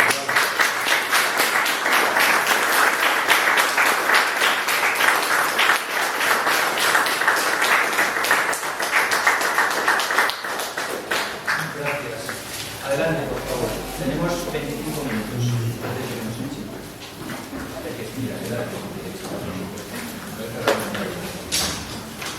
Por favor. Sí. Gracias a ti por venir. Por favor, perdone, han mencionado antes a Otorino Respighi y la significación de algunos políticos por el régimen con los dictadores de Stalin y de Mussolini. Otorino Respighi posiblemente sería el más genuinamente mussoliniano y de los compositores favoritos, así como Richard Strauss de la de Chile. Tenían muchas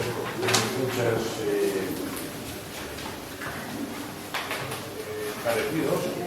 De hecho, otro reputado hitleriano, que era don Arranque de Burgos, parece que su muerte fue interpretando en Nueva York vinos de Roma. Todo un zamalcuco cayó en el escenario y pocos días después falleció. Sí, es una pregunta muy interesante y una observación muy interesante, y es así. No solo Respighi y los demás, los que se quedaron, pues Respighi era más tímido, era un hombre tímido. Me gusta muchísimo Respighi. No voy a decir que los demás, no, son diferentes, la verdad, pero me encanta, son músicos muy encantan. Las óperas que son muy poco conocidas, las conozco todo lo bien que se pueden conocer, porque hay siquiera de calidad. Ahora está el Teatro de Cerdeña, de Calla, que está haciendo, ya ha hecho 2 en DVD. Vale, evidentemente sí. Y esto además tiene mucha importancia, lo que dices, para el desarrollo de esa teoría que hay por ahí, que después de Puccini no hay nada. Claro, Puccini se muere en el 24. Si Puccini hubiera vivido hasta el 44, pues a lo mejor no sería hoy tan conocido. Así, pero al principio no lo hubiera sido, porque se hubiera asociado totalmente a Mussolini. ¿Y qué es lo que hace el gobierno democrático de Italia después de la caída de la monarquía? Todos esos compositores fascistas, hay que llamarles lo que son, fascistas, Mascagni especialmente, es que era un hombre tímido, se dejó llevar más, o sea, era más la admiración de Mussolini hacia él que no, lo de Mascagni era bidireccional, era amor recíproco. Pero bueno, es verdad que se dejó llevar y no se fue, por supuesto, no se fue. Toscanini sí que se fue, y Toscanini es director, no compositor. Vale, el gobierno democrático después de la Segunda Guerra Mundial dice que todos esos compositores fascistas fuera, que eso no se toca mal, no se interpreta mal, ni Zanonay, ni nada, todo lo demás fuera. Y esto afecta mucho porque esa prohibición, entre comillas, ha estado muchos años con una inercia de que ahora lo único que vale es la música dodecafónica y tal, y lo nuevo. Vale, y todos estos hombres no hay que tocarlos más. Claro, afecta mucho a la reputación de estos compositores. No afecta a Puccini porque se salvó de milagro, porque estuvo 2 meses de senador, pero hacer ciencia ficción de lo que histórica ficción es un poco indiferente, pero sí, la observación es muy interesante. No he querido detenerme en el punto porque hoy hablábamos de Puccini y de Respighi, pero sí me parece muy importante, porque siempre además me gusta que sea así, situar al compositor en su contexto, un poco en su contexto histórico y sobre todo en su contexto musical.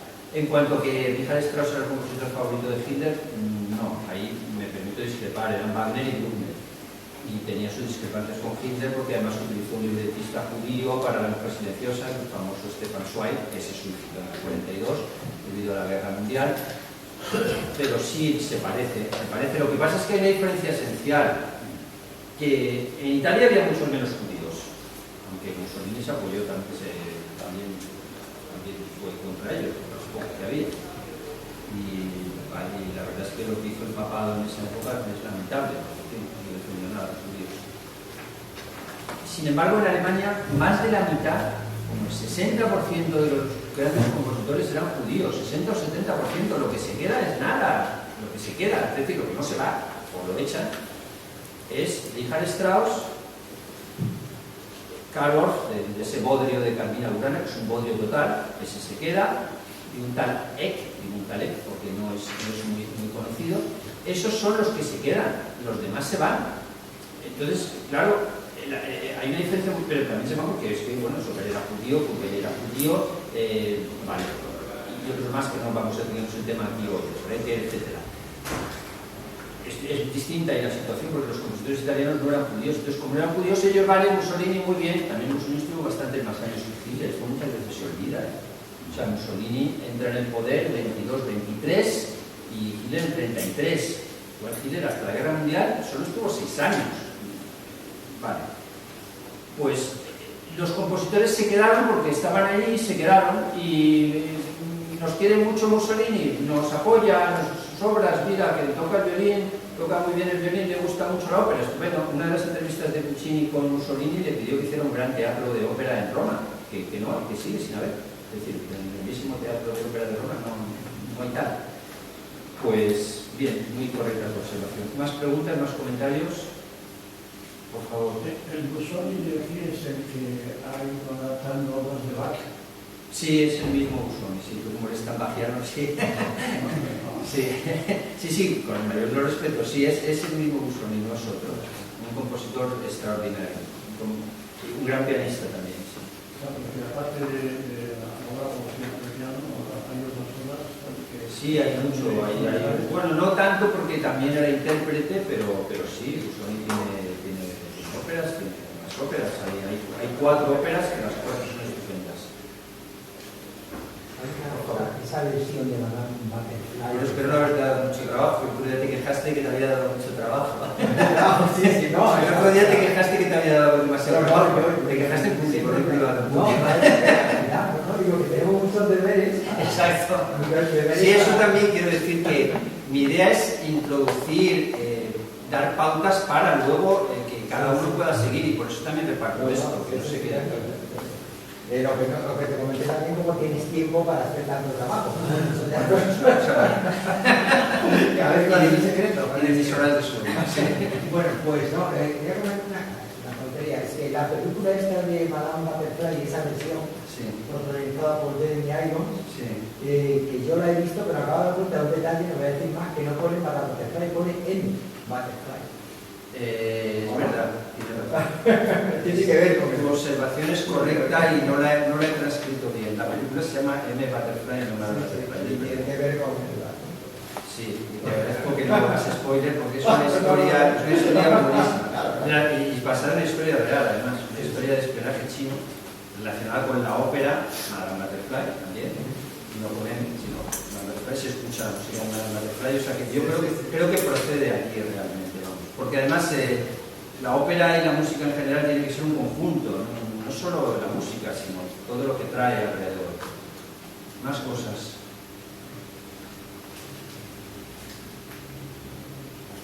Bueno, si me permite, Por favor, si me permites. gracias. Hay un subgénero que es, o un género chico, que es la música de moros y cristianos, como está la música taurina, que eran unas grandes composiciones, especialmente Alcoy, que se considera el paradigma. Allí, pues, los moros desfilaban con las manchas moras, que eran especialmente para esto, muy sensuales y demás, y los cristianos desfilaban con pasodobles taurinos, que aquello parecía que les daba un poco de vergüenza. Pues surgió un músico alcoyano, que era el director de la Banda Real de Madrid, José María Baixa Torres, que emergió en los años 70 y creó un género nuevo que era la marcha cristiana. Y ahora ya los cristianos desfilan con unas marchas pomposas, marciales y tal, y este era un imitador de Strauss, que en fin, sería, no sé si se afilió al partido nazi, luego se ve que se casó con una mujer judía al parecer y no era... ¿Quién? ¿Richard Strauss? Sí, Richard. No, se Richard afilió al Strauss partido nazi. está aquí en la foto, aquí tenemos la foto de mi querido Richard. Un momento, que llegamos porque no hay...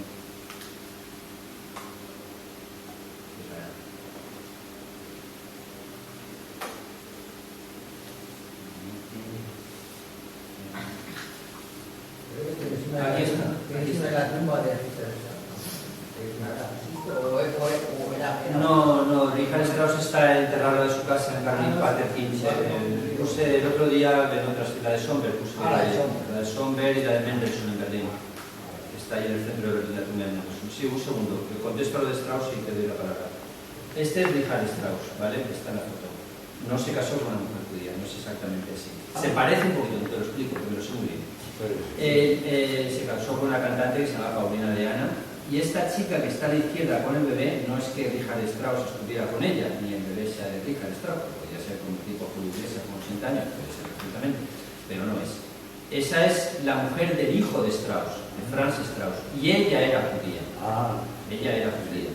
Y además Hitler en ese sentido estuvo tolerante, porque aunque ella era judía, este chiquito era judío. Sabemos que además el judaísmo se coge por ascendencia materna, con lo cual el chiquito que creció un poco también, porque está más joven, los bebés suelen crecer, porque tuvo dos chiquitos, dos hijos que han fallecido hace muy poco, 2 o 3 años.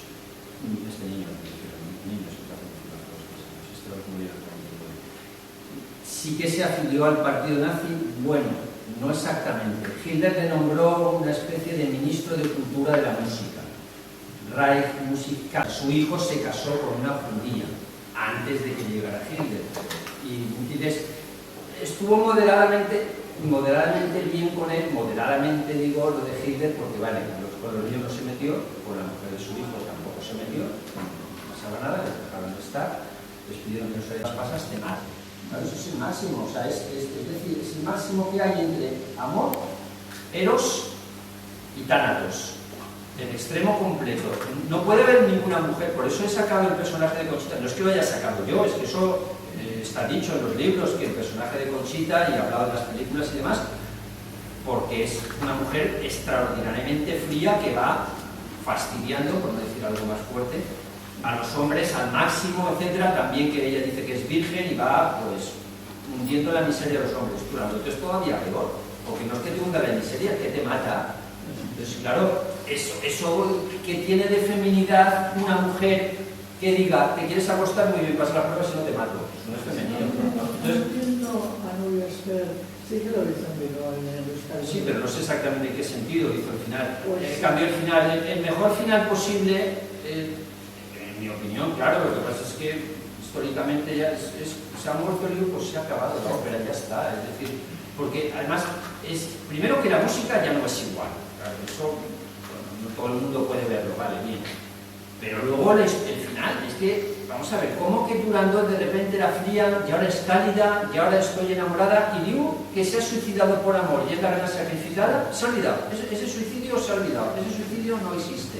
No es primero que no es un final lógico y no es un final pucciniano. Y Puccini no terminó la ópera porque no quiso, porque en el último año no estaba muy grave, tenía problemas de garganta, sí, tenía un cáncer, pero podía seguir viviendo exactamente igual, hacía una vida totalmente normal. Se murió en circunstancias trágicas porque la operación salió mal, porque era una operación de rayos X, no estaba tan avanzado en la época como ahora, pues una operación que hubiera salido perfectamente, pues la máquina o lo que fuera, aquello no funcionó como tenía que funcionar y se murió al salir de la operación. Entonces, lo que quiero decir con esto es que hasta un mes antes, 2 semanas antes, una semana antes de la operación, estaba perfectamente. Fue a ver lo de Pierre Lunet, viajaba por aquí, por allá, podía funcionar. Bueno, muy estúpido, por cierto, dicho entre comillas, porque era un fumador empedernido y siguió fumando hasta cuando tenía cáncer de garganta. Eso es casi de suicidio. Pero en cualquier caso, lo que quiero decir es que él no quiso terminar Turandot. No es que de repente se murió y no, eso es como un poco la leyenda. No, porque si en un año entero. ¿Por qué no quiso terminar Turandot? Porque no le gustaba, no le convencía al final. Y si miramos Puccini cambió los libros de las óperas 50 veces o 60 veces. Los volvían los directores locos, esto sí, esto no. ¿Qué es lo que hubiera pasado normalmente si hubiera vivido más años? Pues que hubiera cambiado el final. Lo hubiera hecho de otra manera, hubiera dicho, mira, pues esto a mí no me parece bien así, vamos a hacerlo así, vamos a hacer esto, vamos a hacer lo otro, y lo hubiera hecho de otra manera y tendríamos otro final. En cualquier caso, lo que queda de Turandot es lo mejor de lo mejor de lo mejor. Para mí es una de las 10 mejores óperas de la historia. Es avanzadísima, es moderna, lo tiene todo de todo de todo. Que luego resulte que, bueno, cuando uno está en casa puede hacer clic y cortar. Ya está, es la enorme ventaja de escuchar música o ópera en casa. Más cosas. Hablando de Turandot, en las versiones con el final del engaño de Turano, imagino que en la película no habrá una señal que dice a partir de aquí ya empieza otro Bueno, los que conocemos la música bien se sabe. Después de la muerte de Liu, sí es que es muy claro cuando se muere Liu y hay un breve cortejo funerario, nada de 1 minuto, y ahí se nota lo otro. Y de todas maneras no hay tanto fulano-mengano, porque el 99,99% son las de Alfano. Es decir, todas las que se ven por ahí es las de Alfano. Hay una nueva reciente, que he dicho antes, de Luciano Berio, que es excepcional, y no parece que se hizo en el Festival de Salzburgo, pero no ha tenido mucho éxito. Es decir, que todas las que se ven por ahí, todos los Turandots que conozcáis, excepto el que haya visto esa representación de Salzburgo, es del final de Alfano. Me parece mejor el de Berio, sí, pero insuficiente. Y muy curioso el de Alfano porque era más largo. Toscanini dijo, perdona, te has pasado, has escrito mucho. Lo cortó, le cortó una tercera parte de lo que había escrito. Y al final, pues, se ha quedado ahí. ¿Qué es lo que pasa? Que es un compositor en su absoluta plenitud, en su absoluta genialidad, en el momento, en la obra más inspirada de su vida, en una obra totalmente mágica, que de repente, como empaste, se pone un compositor de primera división, vale, con mucha técnica, con mucho tal, y una música que suena diferente.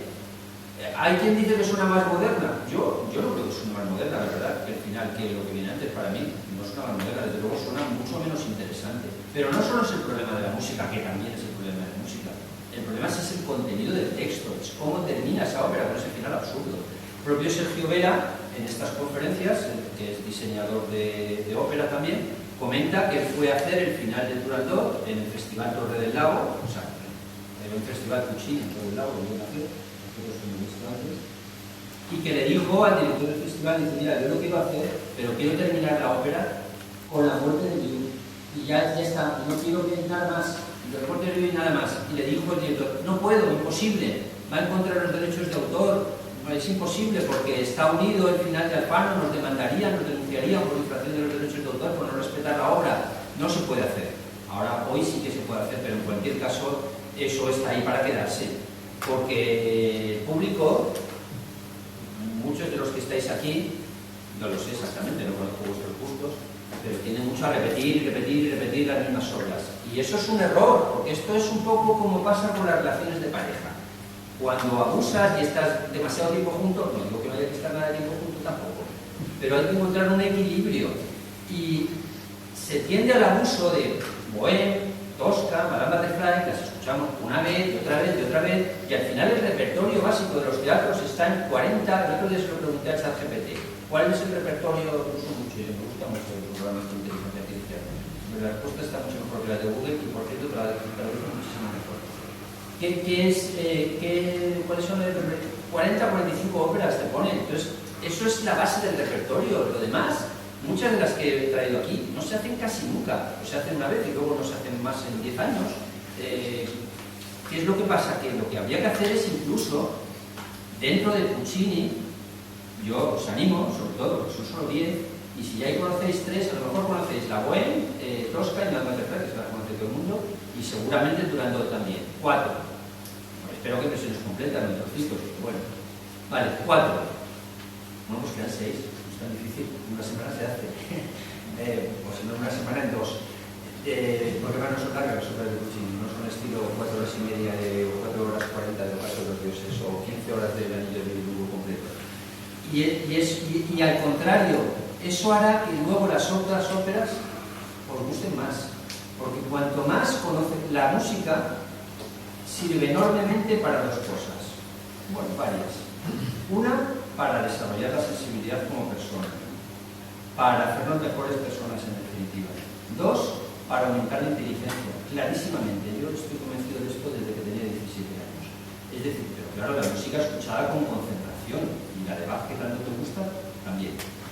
Escuchada con concentración, no la música escuchada de fondo. El problema es que cada vez más la gente, pues si va a un concierto, sí, supongo que está diciendo un concierto, no escuchamos la música con la concentración que merece. Se puede escuchar de fondo también, pero para que produzca esos efectos beneficiosos hace falta hacerlo así. Y entonces se producirá todos esos beneficios positivos que proporciona la música, del desarrollo intelectual, del desarrollo personal, y en el caso de Puccini también. A mí Puccini me gusta muchísimo. Creo que es el compositor italiano que más me gusta y no soy el amante particular de la ópera italiana. A mí me gusta Alemania, la ópera alemana, etcétera, eso es lo más.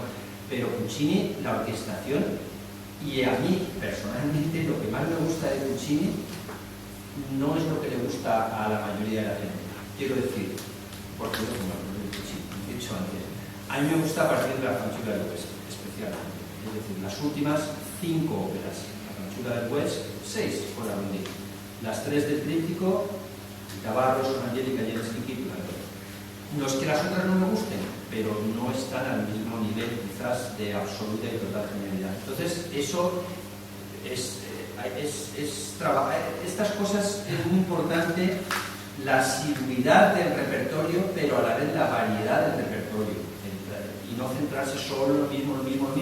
Porque aparte eso genera una inercia. Los teatros necesitan vender entradas. Si podéis vender, repiten las mismas obras y no hacen otras.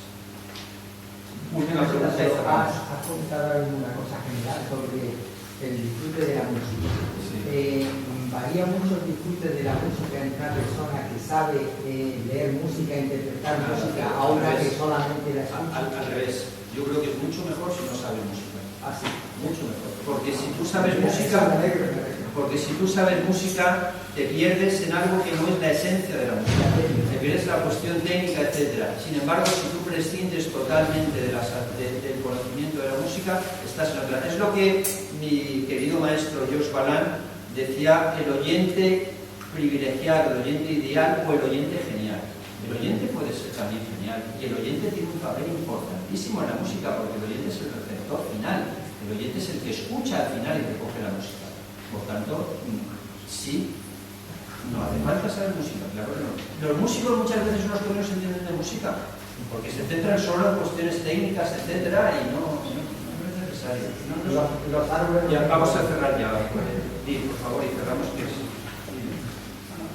Bueno, yo sobre esto, porque los músicos no siempre me nota. El organista Francis Chaplin, que ya estuvo aquí varias veces, hace ya algunos años, la casa Sony le propuso de grabar la obra completa de Bach para órgano. Y entonces él se negó. Y usted por qué se niega, porque hay obras de Bach que no me gustan, y lo que no me gusta yo no lo toco. Entonces está la sensibilidad también de ser músico, interpretar de esto no me gusta. No. Muy bien, bueno, pues muchas gracias a Carlos, gracias a todos por venir.